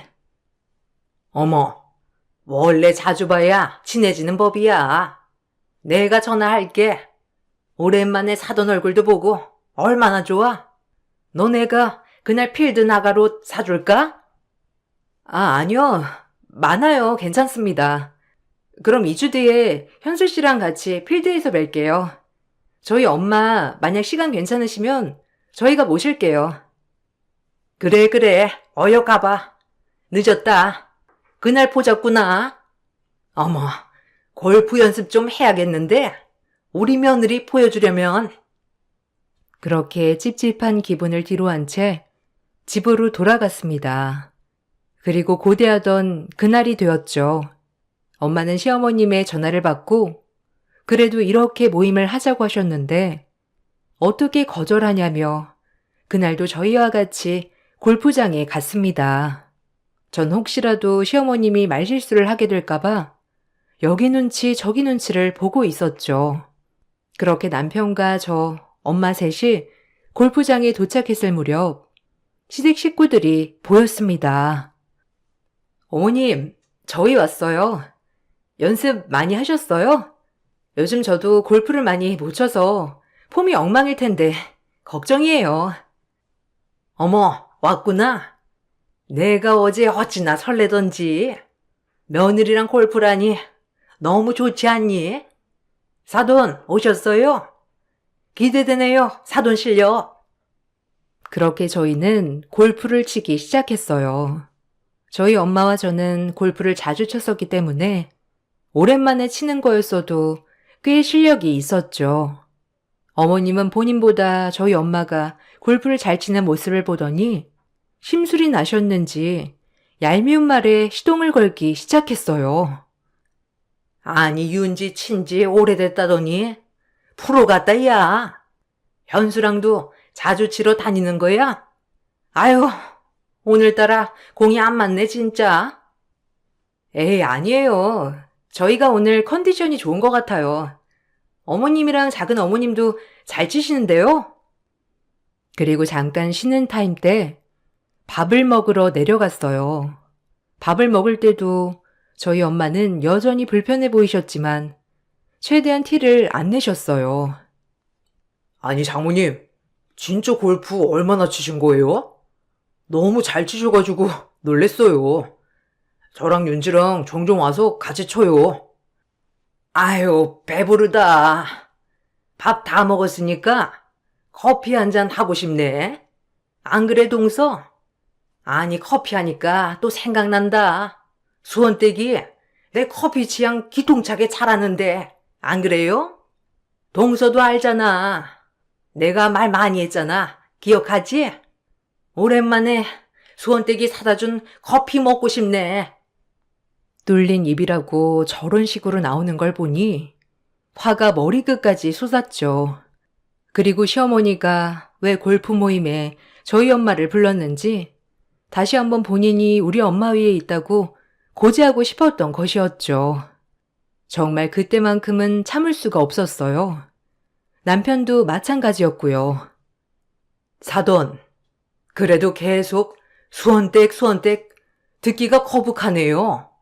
여러 사람 있는데 호칭은 똑바로 해주시죠. 커피는 강서방이 주문해 오겠나?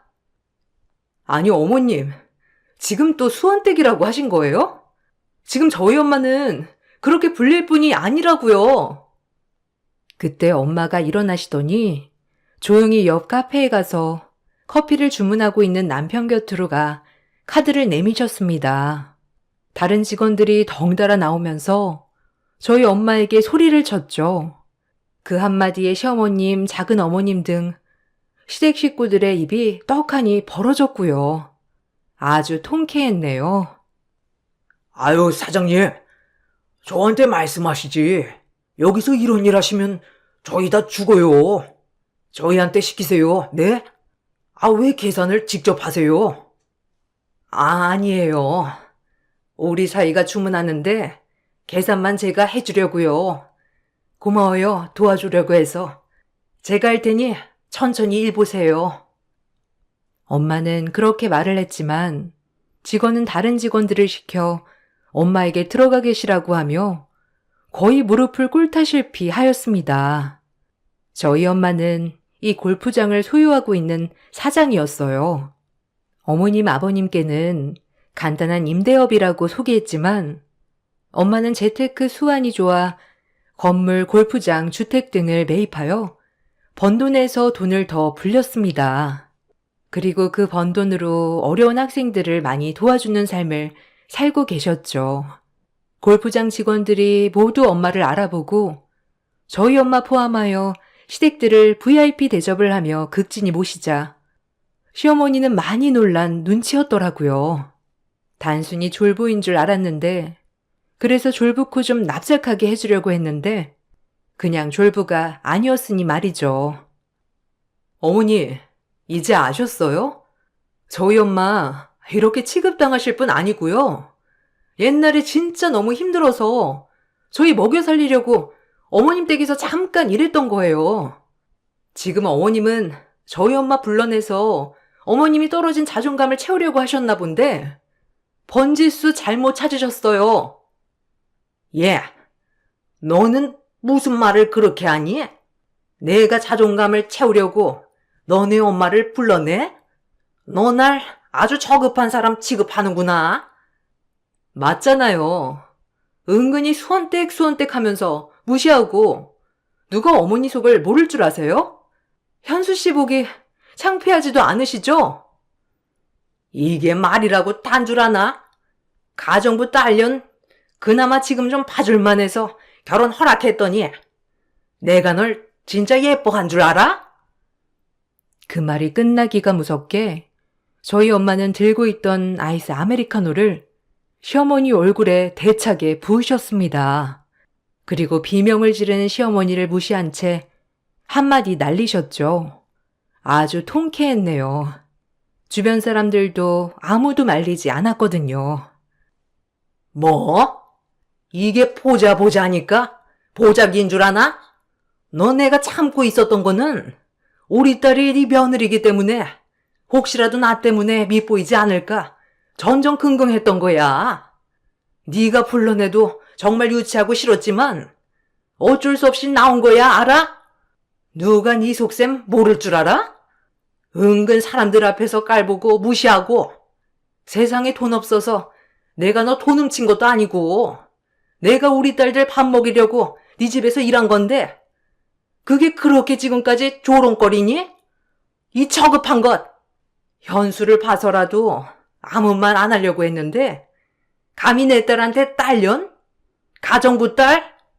무식하고 저급한 싸구려 같으니라고? 네 아들 새끼보다 내 딸이 더 배우고 공부도 많이 했고 직업도 좋아. 알겠어? 어딜 비벼 감히? 그 말이 끝나자 직원들은 달리와 엄마에게 괜찮으시냐며 물어보며 엄마를 감싸주셨죠. 제 남편도 아무 말도 없더군요. 사장님, 끌어낼까요? 말씀만 해주시면 이 사람 골프장에서 끌어내겠습니다. 말씀만 해주십시오. 그리고 조용히 해주세요, 당신은. 이것들이 단체로 미쳤나? 너 내가 누군지 알아? 감히 나를 끌어내려고 들어? 미친 거 아니야? 내가 여기 얼마나 자주 오는데? 아니요, 괜찮아요. 엄마 가자. 더 이상 상대하지 마. 그리고 자기도 오려면 지금 와. 자기도 보니까 알겠지? 어머님이 우리한테 어떤지. 같이 나가자. 엄마, 집에 제가 따로 들릴게요. 지금은 장모님이랑 윤지 마음 좀 추슬러 줘야 할 것 같네요.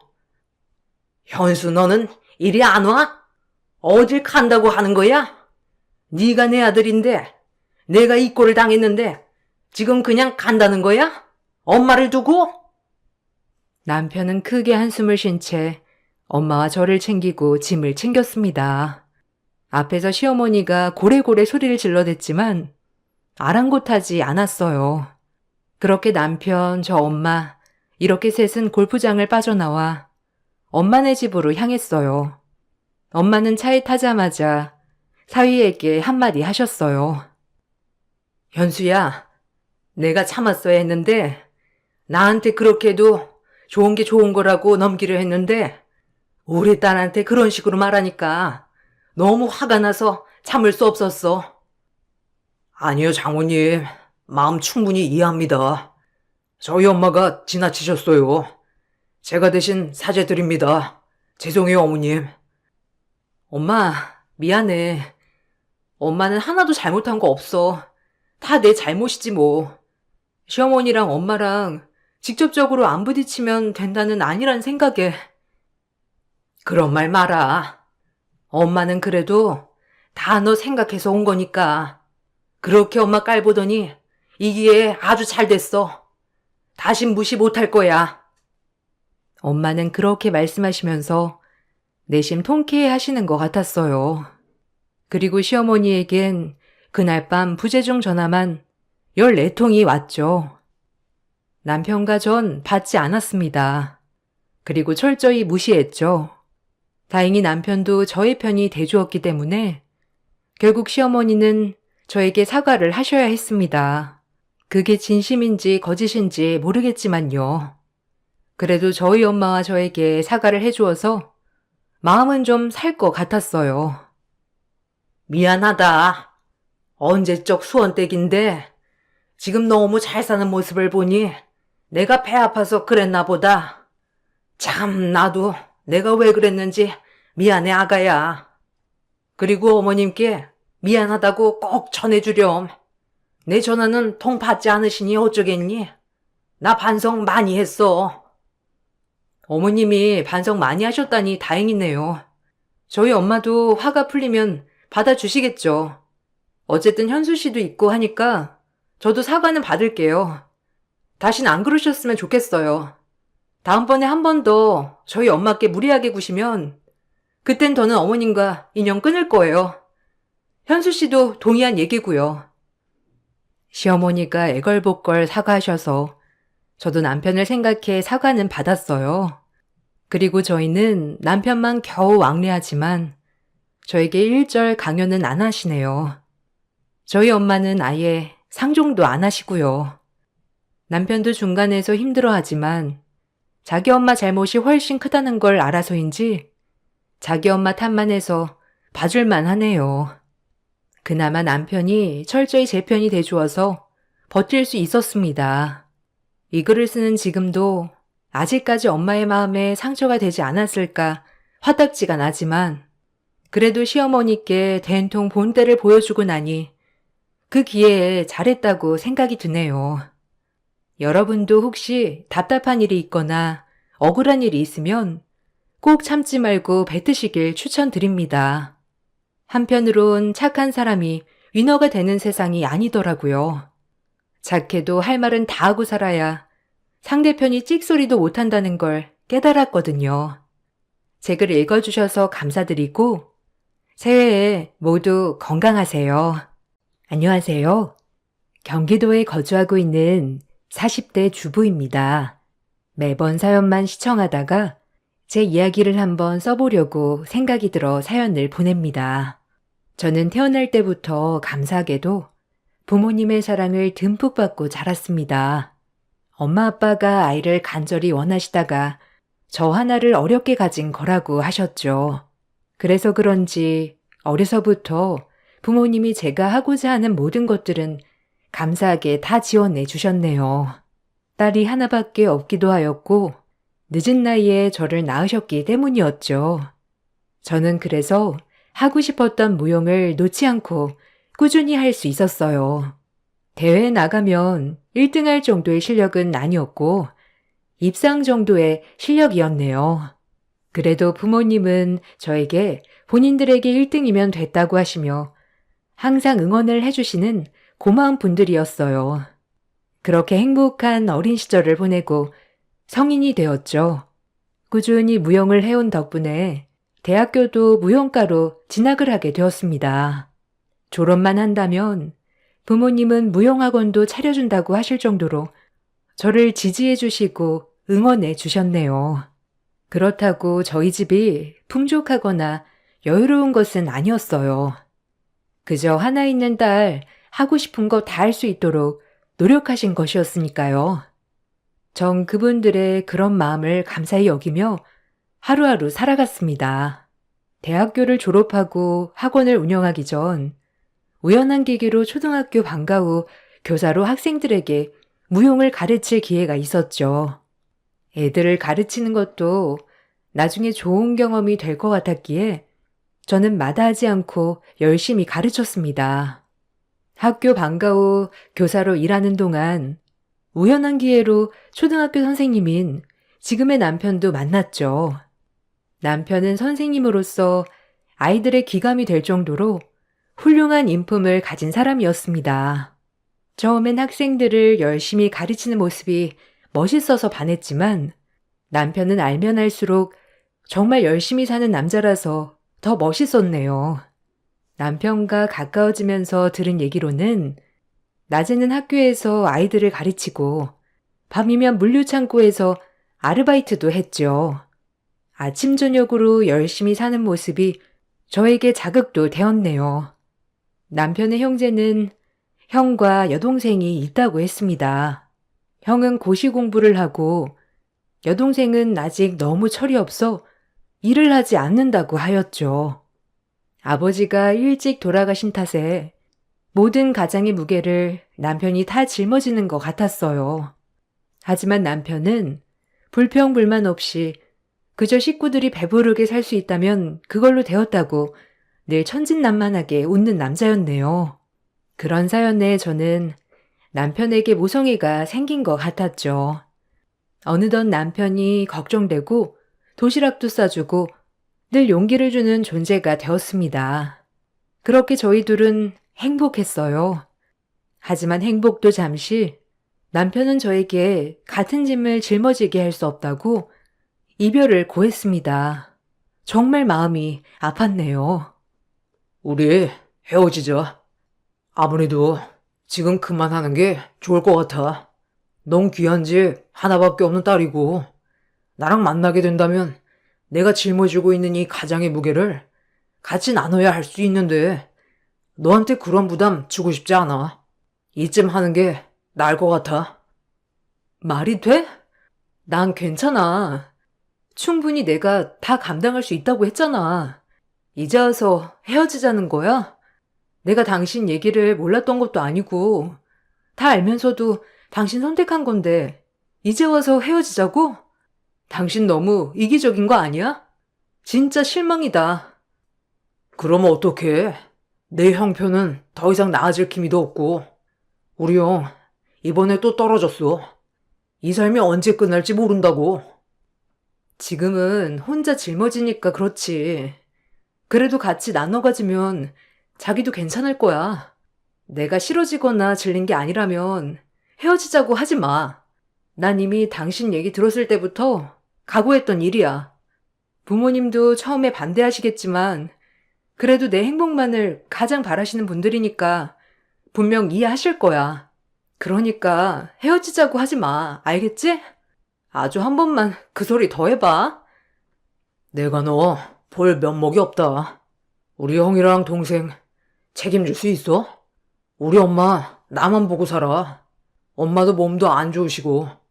이런 나 괜찮겠어? 지금이라도 놔줄 테니까 그냥 너 삶 살아, 제발. 이런 나를 이해해줘. 다만 너 많이 사랑한다는 것만 알아줘. 남편은 그런 저에게 이별 통보를 했죠. 제가 같이 힘들어지기 바라지 않는다고 말이에요. 너무 이기적이라고 느꼈습니다. 하지만 저는 남편을 포기할 수 없었어요. 첫사랑이기도 했고 포기하기엔 제가 너무 많이 사랑에 빠져버렸죠. 만약 그때 당시에 저로 돌아간다면 뒤도 안 돌아보고 도망갔을 테지만요. 그때는 이미 콩깍지가 제대로 신 후였죠. 남편의 이별 통보로 인해 삶이 피폐해져 갔습니다. 남편은 도욱한 마음을 먹었는지 연락 한 번 없더라고요. 전 하루하루 피가 마르는 것 같았어요. 그렇게 저는 다시 한번 남편을 설득하기 위해 그날 저녁 남편이 일하고 있는 물류센터로 찾아갔어요. 남편은 밤에 찾아온 저를 보고 놀랬는지 일도 다 마치지 못한 상태로 나왔더라고요. 전 남편을 절대 포기할 수 없었기에 남편을 설득해 나갔습니다. 무슨 일이 있어도 원망하지 않을게. 당신 상황 다 알고 시작한 거니까 절대 후회하지 않을 거야. 혹시 내가 싫어진 게 아니라 단순히 당신 상황 때문이라면 난 괜찮으니까 미안한 마음 가질 필요 없어. 내가 괜찮다잖아. 후회도 내가 해, 어? 정말 후회 안 할 자신 있어? 난 진짜 이런 소굴에 너 끌어들이고 싶지 않아. 내가 널 좋아하는 만큼 네가 그냥 행복해지길 바랄 뿐이야. 그런데도 정말 괜찮겠어? 헤어져 줄 때 지금 가. 아니면 다신 놓치지 않을 거야. 그러니까 기회는 지금뿐이야. 당연하지. 후회 안 해. 아니, 해도 내가 해. 당신은 잘못 없어. 당신 원망할 일 없을 테니까 걱정하지 마. 그러니까 안 헤어지는 거야. 그렇게 저희는 마음 확인을 하였어요. 다신 헤어지지 않기로 다짐하였죠. 저희는 곧바로 결혼을 약속했습니다. 이젠 헤어지지 않고 무조건 인생을 함께해야 했으니까요. 그렇게 부모님께 남편을 허락받으러 가는 날, 콩쿠르 대회에서도 떨어본 적 없는 전 문척 떨렸죠. 부모님을 처음 뵙는 날, 부모님은 남편의 직업이 초등학교 교사라는 것을 듣고 무척 기뻐하셨어요. 아무래도 안정적인 직업이니까요. 아, 초등학교 선생님이시라고요? 아휴, 너무 안정적이네요. 우리 딸이 안정적인 사람 만나서 결혼하길 바랐거든요. 전 우리 딸이 결혼한다면 이제 전공을 살려 무용학원 차려줄 생각이에요. 아무래도 결혼을 하면 그 결혼한 동네에 학원을 오픈하는 게 낫겠죠? 아, 네. 좋게 봐주셔서 감사합니다. 미니가 하고 싶은 일이 있다면 뭐든 옆에서 응원할 예정이에요. 학교에서 아이들을 쭉 가르친다면 그것 또한 좋고요. 학원을 운영해서 한다면 저는 그것 또한 좋습니다. 전 미니만 옆에 있으면 됩니다. 아주 자네 마음이 참 마음에 드네. 혹시 실례지만 가족 관계는 어떻게 되나? 내가 이런 거 물어봐도 되나? 아, 당연하죠. 어머니, 저 형님, 여동생 이렇게 네 식구입니다. 아버지는 일찍 돌아가셨어요. 그래서 어머님이 홀로 저희를 키우셨죠. 에이구, 저런. 마음고생 많았겠네요. 형님이랑 여동생은 지금 혹시 뭐 하는지 물어봐도 될까요? 아무래도 결혼을 할 거니까. 아, 형님은 고시 공부 중이시고, 여동생은 취업 준비생입니다. 제가 가정에 많이 보탬이 되고 있어요. 남편의 얘기가 끝나자마자 엄마는 표정이 급격히 어두워지셨죠. 그나마 아빠는 표정 관리를 잘해 어렸을 때 힘들었겠다며 남편을 다독여줬어요. 엄마의 마음을 이해 못하는 건 아니었어요. 하나뿐인 딸 애지중지 키워놨더니 온 집안 식구들을 다 건사해야 하는 그런 가장에게 시집 보낸다고 생각하니 엄마는 당연히 마음이 안 좋으시겠죠. 충분히 이해가 갔습니다. 그리고 역시나 엄마는 그 남편에게 눈길을 주지 않으셨어요. 그나마 아빠는 힘들게 살아온 자신의 젊은 과거가 남편에게 많이 투영되어 보였는지 남편을 굉장히 좋게 보시더라고요. 젊은 청년이 온 가정을 건사한다고 하니 믿을만 하다고 좋아하셨고요. 돈 없는 게 죄는 아니라며. 그렇게 남편은 돌아갔습니다. 엄마는 남편이 집으로 돌아가자마자 저에게 결혼은 다시 생각해보라며 하셨네요. 하지만 이렇게 쉽게 꺾일 마음이었으면 그때 헤어졌겠죠. 전 처음으로 엄마의 말을 듣지 않는 딸이 되었습니다. 말을 듣지 않으면서도 죄송스러웠어요. 너 고생길이 훤히 보이는데 엄마 보고 그냥 그 길로 가게 내버려 두라는 거야? 엄마는 아닌 것 같아. 아무래도 사람은 착한데 그 집 가면 너도 같이 고생이야. 굳이 왜 고생하려고 해? 엄마 아빠가 너 고생시키지 않으려고 어렸을 때부터 손에 물 한 방울 안 묻히게 키웠는데 지금 그 꼴을 보라는 거니? 너도 애 낳아봐. 엄마 말이 무슨 말인지 알 거다. 이 결혼은 안 했으면 해. 엄마, 마음 다 알아. 그래도 나 그 사람 너무 사랑해. 그 사람이랑 함께라면 힘든 역경도 다 헤쳐나갈 수 있을 것 같아서 그래. 그래, 미니 마음 존중한다. 아주 사내가 건장한 게 너 절대 굶겨 죽일 것 같진 않더라. 아빠는 그저 마음에 들었어. 여보, 말이 되는 소리를 해요. 우리 민이 가서 고생길이 훤한데 지금 그 길로 보낸다는 거예요? 참나, 절대 안 돼. 미안해, 엄마. 이번에 나 좀 믿어줘. 실망시키지 않을게. 그 집 형도 고시 붙으면 되고 동생도 취업하겠지. 언제까지 그러고 살겠어, 안 그래? 지금 잠깐 집안 돕는 것뿐이지 절대 이게 평생은 되지 않을 거야. 엄마가 양보 좀 해줘요. 엄마는 제 고생길이 훤하다며 절대 안 된다고 하였지만 제 고집을 꺾을 순 없었어요. 역시나 반대는 오래가지 못했죠. 그렇게 저희 집을 설득하고 남편네 집으로 인사를 가던 날이었네요. 긴장한 마음을 이끌고 집으로 들어가던 순간 낙후된 주택에 어머님과 형님 그리고 여동생이 저를 맞아주었죠. 그래도 생각보다 따뜻한 사람들 같아 첫인상은 좋았습니다. 에구, 어서 와요. 어머, 우리 둘째가 결혼을 한다고 이렇게 데리고 오다니. 무용 선생이라더니 아주 곱네. 아주 이쁘네요. 아, 감사합니다, 어머님. 어머님도 고우세요. 진성 씨한테 말로만 듣다 이렇게 집에 와보니까 너무 따뜻하고 좋은데요? 아, 저희 집 얘기는 대충 들었죠, 새언니. 새언니라 불러도 되죠? 전 오라는 데는 많은데 고르느라 취직 준비 중이고요. 우리 큰오빠는 고시 공부 중이에요. 알죠, 고시? 세상 얼마나 어려워요. 행정고시라는 게 안 그래요? 그리고 엄마는 다리가 좀 불편하시고 오빠 결혼해도 늘 하던 것처럼 해야 하는 것도 알고 있죠?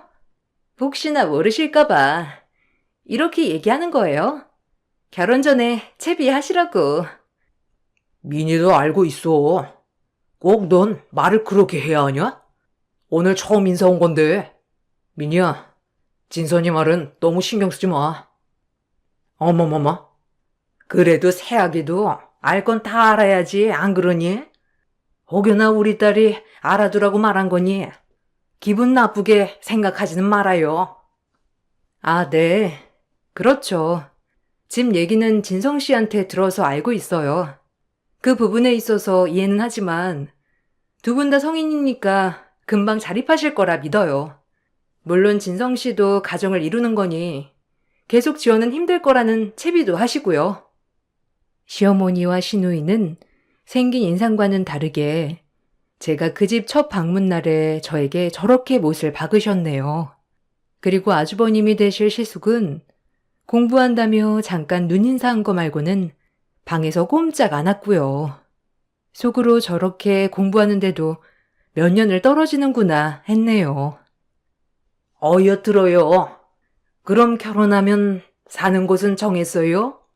뭐 그런 구체적인 얘기는 다 했나? 아무래도 미니 씨네 부모님도 아셔야 하니까. 우린 최대한 멀지 않은 곳에서 살길 바라는데 우리 집에 방이 있어서 여기 들어와 살아도 좋고 어때요? 갑작스러운 합가지 안에 당황해서 아무 말 하지 못했어요. 번든다는 집을 바란 건 아니었지만 합가는 자신이 없었거든요. 아, 그 문제는 천천히 얘기해요. 아무래도 민희가 일하는 거에 따라서 직장이랑도 가까워야 하니까 상의해 볼게요, 엄마. 뭐 친해질 겸 같이 살아도 되지 안 그래요? 어쨌든 난 너무 좋다. 세원이 들어오니까. 언니, 우리 잘 지내봐요. 아, 네. 잘 부탁드려요. 부족한 게 많은데 그래도 이렇게 좋게 봐주셔서 너무 감사합니다. 저희 이제 자리 잘 잡을 수 있게 모두 노력해 주시면 감사할 것 같아요. 그렇게 예비시댁에 인사를 마치고 남편과 나오는 길에 남편은 저에게 또 한 번 미안하다고 했죠. 마음이 안 좋았어요. 미안해. 오늘만 봐도 벌써 느껴지지? 내 동생 철도 진짜 없고 엄마도 이렇게 말하면 그렇지만 철 없으셔. 아니야, 괜찮아. 자기 혼자 너무 힘들었겠다. 내가 진짜 옆에서 힘을 줄 테니까 너무 걱정 마. 알겠지? 내가 있잖아.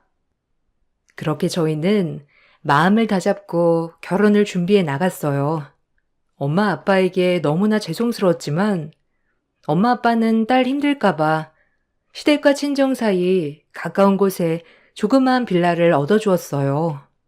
남편은 저희 부모님께 너무 죄송해서 눈물을 흘렸고요. 저 역시도 몰아드릴 말씀이 없었어요. 엄마가 원하지 않는 결혼을 하면서 모든 걸 지원해 주시는 부모님을 보며 면목이 없었어요. 그렇게 저희는 우여곡절 끝에 상견례도 잡았어요.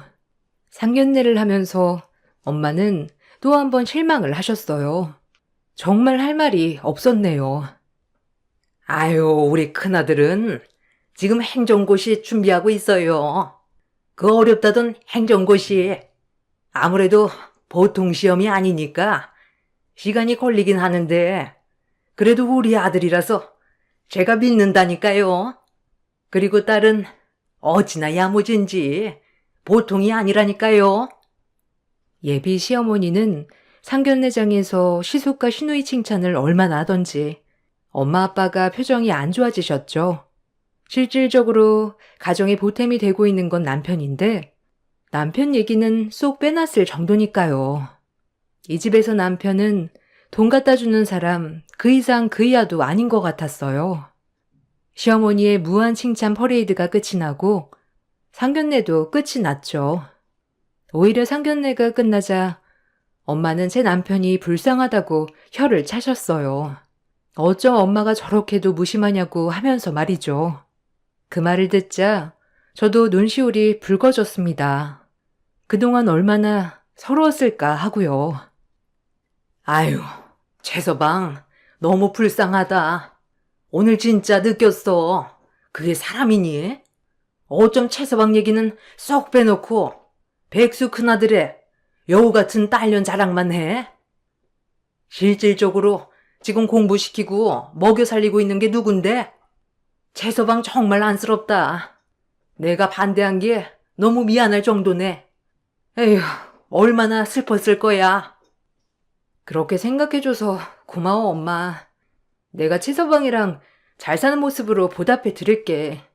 엄마도 앞으로 아들처럼 생각해줘요.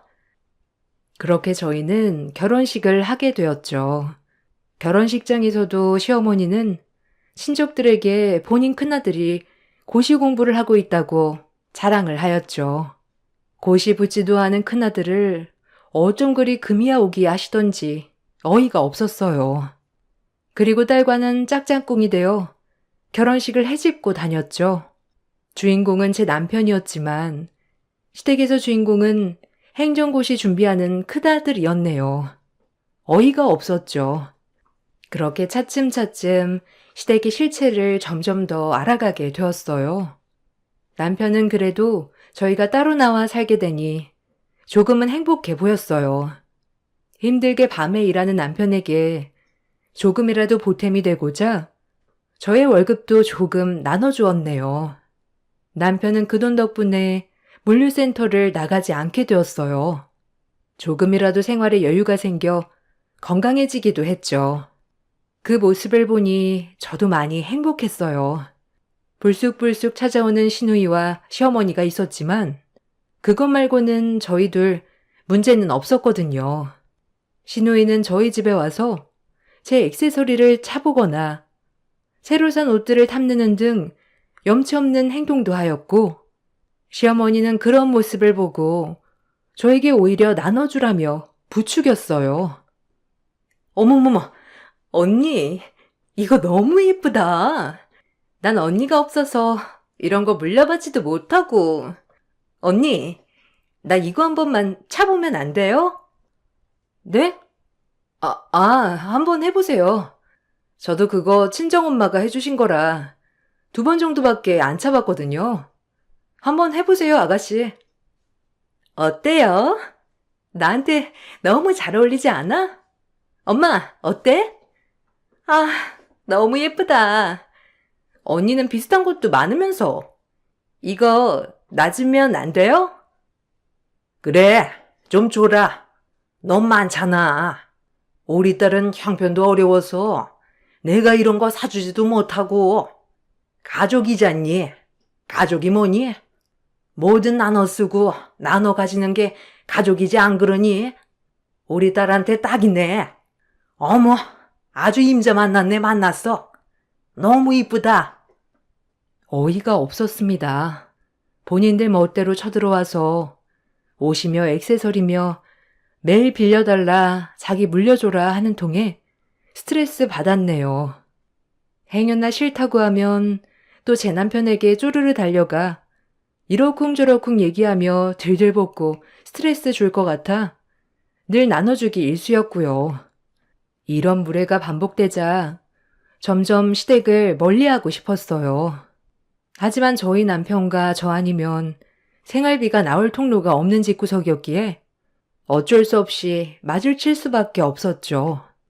어느 날은 시댁에서 백숙을 먹었던 날이었어요. 시어머니는 당연하다는 듯이 닭다리를 전부 뜯어 시숙과 신우에게 하나씩 주시곤 남편에겐 날개 부위를 주는 것이 아니겠어요? 남편이 다리를 좋아하는 것을 아는 저로서는 마음이 아팠습니다. 늘 이 집에서 이런 취급을 받고 자랐구나. 그래서 철이 빨리 들은 거구나. 늘 본인이 좋아하는 것을 티내지도 않고 살았겠구나 하면서요. 그래서 참다 한마디 했습니다. 너무 화가 났거든요. 어머니, 이도 닭다리 되게 좋아하는데 모르셨어요? 저랑 닭 먹을 때면 다리부터 집어요. 너무하신 거 아니에요? 어머머머, 얘는? 진성이는 나에게 좋아해. 안 그러냐, 진성아? 어려서부터 얼마나 날개를 잘 먹었다고. 얘가 모르는 소리 하네. 그래요, 언니. 나랑 큰오빠는 다리 좋아하고 둘째 오빠는 날개 얼마나 좋아하는데 꼭 우리가 일부러 그러는 것처럼 말하네. 작은 아들을 물주로만 여기고 관심도 없으니까 알 턱이 있겠어요? 이에 대해서 모르면 가만히나 계세요. 자기 아들과 오빠가 뭘 좋아하는지도 모른 채, 아니 알아도 모른 척하고 싶었겠죠. 날개를 줘도 신랑은 늘 잘 먹었으니까요. 이렇게 한 번씩 시댁을 다녀올 때마다 남편은 늘 아무 말도 하지 않았지만 저는 매번 스트레스 받았어요. 참는 게 익숙한 남편을 보니 이젠 더 이상 참고 가족 부양하는 게 능사는 아니라고 생각했어요. 남편의 희생이 오히려 시댁 식구들을 망치는 길 같았죠. 그 후로 저는 부모님의 도움으로 무용학원을 차리게 되었습니다. 집 앞 조그맣게 동네 아이들로 구성하는 작은 무용학원이었죠. 이 모습을 본 시댁은 저희 집이 엄청나게 여유 있는 줄 알고 생활비를 더 요구하기 시작했습니다. 어이가 없었죠. 본인들이 벌 생각은 안 하고 늘 받기만 하려고 했으니까요. 신우는 취직한다고만 한 지 3년째 아무것도 하지 않고 집에서 놀고 먹고 시숙도 무늬만 고시생이지 백수나 다름없었으니까요. 그러나 시어머니는 이것이 잘못됐다고 생각하지 않는 모양이었어요. 당연하듯 저희에게 요구했으니까요. 아니, 학원까지 차리고 너 아주 대단하더구나.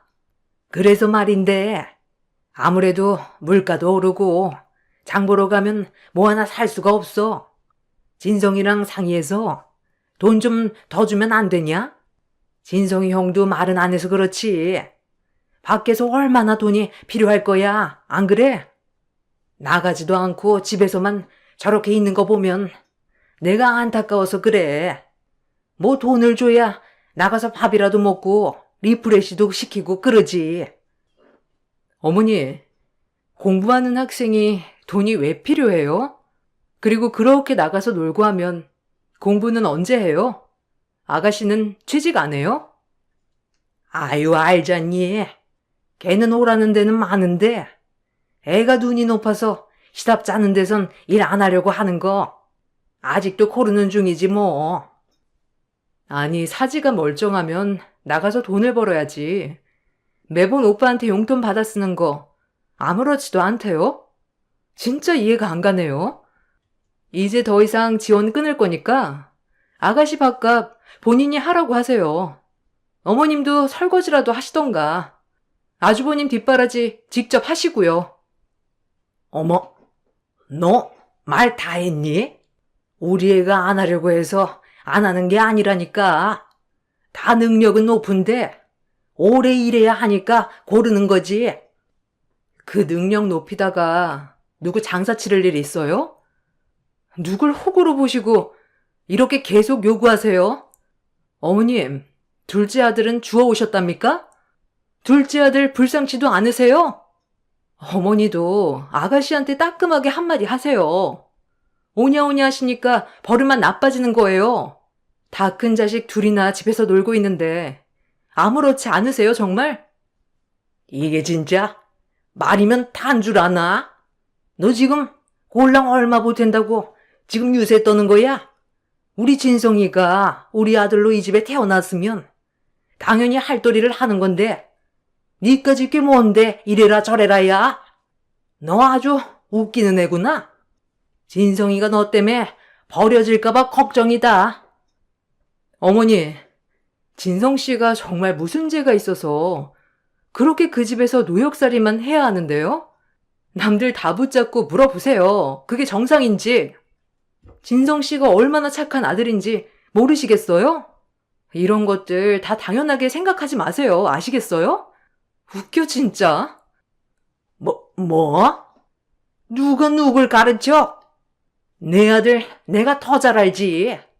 그리고 당연히 해야 할 도리를 하는 건데 옆에서 너 우리 아들 바람 넣지? 그 해야 할 도리 어머님이나 좀 하고 사세요. 큰 자식, 작은 자식 차별하지나 마시고요. 적당히 좀 하세요. 어머님이야말로. 자식들한테 버려지기 싫으시면. 그렇게 시어머니는 학원 문을 박차고 나가셨고 남편에게 얼마나 퍼부었는지 남편은 학교가 끝나자마자 저희 학원으로 왔어요. 아, 왜 그랬어? 엄마 혈압 높은 거 알면서 너 때문에 지금 엄마 아프다고 난리야. 진선이도 옆에서 난리고 난 괜찮다고 했잖아. 진짜 괜찮아? 당신이 이러는 거 가족 이해하는 거 아니야. 더 망치는 거지. 아니 정말 내가 어이가 없어서 그래. 어머님이 돈 더 달라고 하시잖아. 뭐 맡겨놓으셨대? 나 진짜 어이가 없어서. 당신 물류센터 안 나간 지 얼마나 됐어? 그런 거 뻔히 아시면서도 당신은 그게 도리래, 알아? 우리를 어떻게 보고 열받아서 정말. 내가 괜찮다니까. 그럼 어떡해? 나 아니면 그 집 어떻게 먹고 살아? 평생 공부만 한 형의 철없는 엄마 동생 누가 먹여 살려? 아니 사지 60 멀쩡한데 왜 못 살아? 하다못해 식당 일이라도 해서 먹고 살면 되지. 왜 못 사냐고. 적당히 하라는 거야. 형이랑 동생 평생 이러고 살 거 아니잖아. 우리 아기 태어나도 이렇게 살 거야? 우리 하고 싶은 거 다 못하게 하면서 그 집 먹여 살릴 거냐고. 평생 그럴 거 아니면 적당히 해 당신도. 안 그러면 당신은 평생 호구야. 남편은 제 말을 듣고 말이 없었어요. 본인이 봐도 호구 그 이상도 그 이하도 아니었으니까요. 마음이 아팠지만 저라도 중간에서 끊어줬어야 했네요. 저희가 생활비를 더는 주지 않자 시누이와 어머님은 시위라도 하듯 매번 저희 학원에 찾아와 행패를 부렸어요. 학생들과 학부모들 다 보는 앞에서 돈 받아간다고 소리치고 아들이 저를 만나서 그렇게 변했다는 둥 학부모를 붙잡고 말하기도 했고요. 눈 하나 꿈쩍하지 않았네요. 그리고 얼마 후 저는 청천벽력 같은 소식을 들었죠. 그건 바로 제 부모님이 여행을 가시다 교통사고로 돌아가신 것이었어요. 제 인생에서 가장 힘든 때를 고르라면 그때가 아니었나 싶어요. 무엇이 그렇게 빨랐기에 먼저 가셨는지 제 효도 한번 받아보지 못하고 그렇게 함께 떠났습니다. 전 거의 정신을 반쯤 잃었고 장례식에도 병원에 실려갔죠. 제 옆에 남편이 없었다면 저 역시도 나쁜 생각을 할 뻔할 정도였으니까요. 그렇게 부모님이 떠나가시고 마음도 추스르지 못한 채 부모님 유품을 정리하고 있을 때 보험사에서 전화가 왔어요. 모든 사망보험금과 부모님의 집까지 전부 다 하나밖에 없는 저에게 상속될 거란 말이었죠. 상속 따윈 필요 없는데 그냥 우리 엄마 아빠만 살아있으면 됐는데 이런 심정으로 모든 게 다 싫었네요. 시간이 지나 남편이 이 모습을 보고 제 부모님이 살아계셨다면 얼마나 가슴 아파하실 거냐며 정신 차리라고 호되게 호통치는 바람에 정신이 들었습니다. 내가 지금 이럴 때가 아니다. 더 열심히 사는 모습을 보여줘야 엄마 아빠가 편히 눈 감으시지라고 생각했어요. 그렇게 학원을 다시 열고 전 제 일을 해나가며 살아갔습니다. 친정 부모님이 주신 유산이 20억이 있었지만 통장에 고스란히 묻어두었고요. 그런데 이 얘기를 어떻게 알았는지 저에게 낮부터 저녁까지 일하는 내내 전화가 오는 시어머니였어요. 어머니, 무슨 일이세요? 저 지금 수업 중이에요. 무슨 일 있으세요? 제가 수업 끝나고 다시 전화 드릴게요. 아, 다시 전화할 거 없고 끝나고 진성이한테도 일러 뒀으니 집으로 오거라. 할 말이 있으니까 곧장 와야 한다. 알겠어? 어머닌 그 말씀을 끝으로 전화를 끊었어요. 그리고 저는 수업이 끝나고 남편을 만나 시댁으로 향했죠. 혹여나 부모를 잃은 저를 위로해 주시나 싶어 발걸음을 빨리 옮겼네요.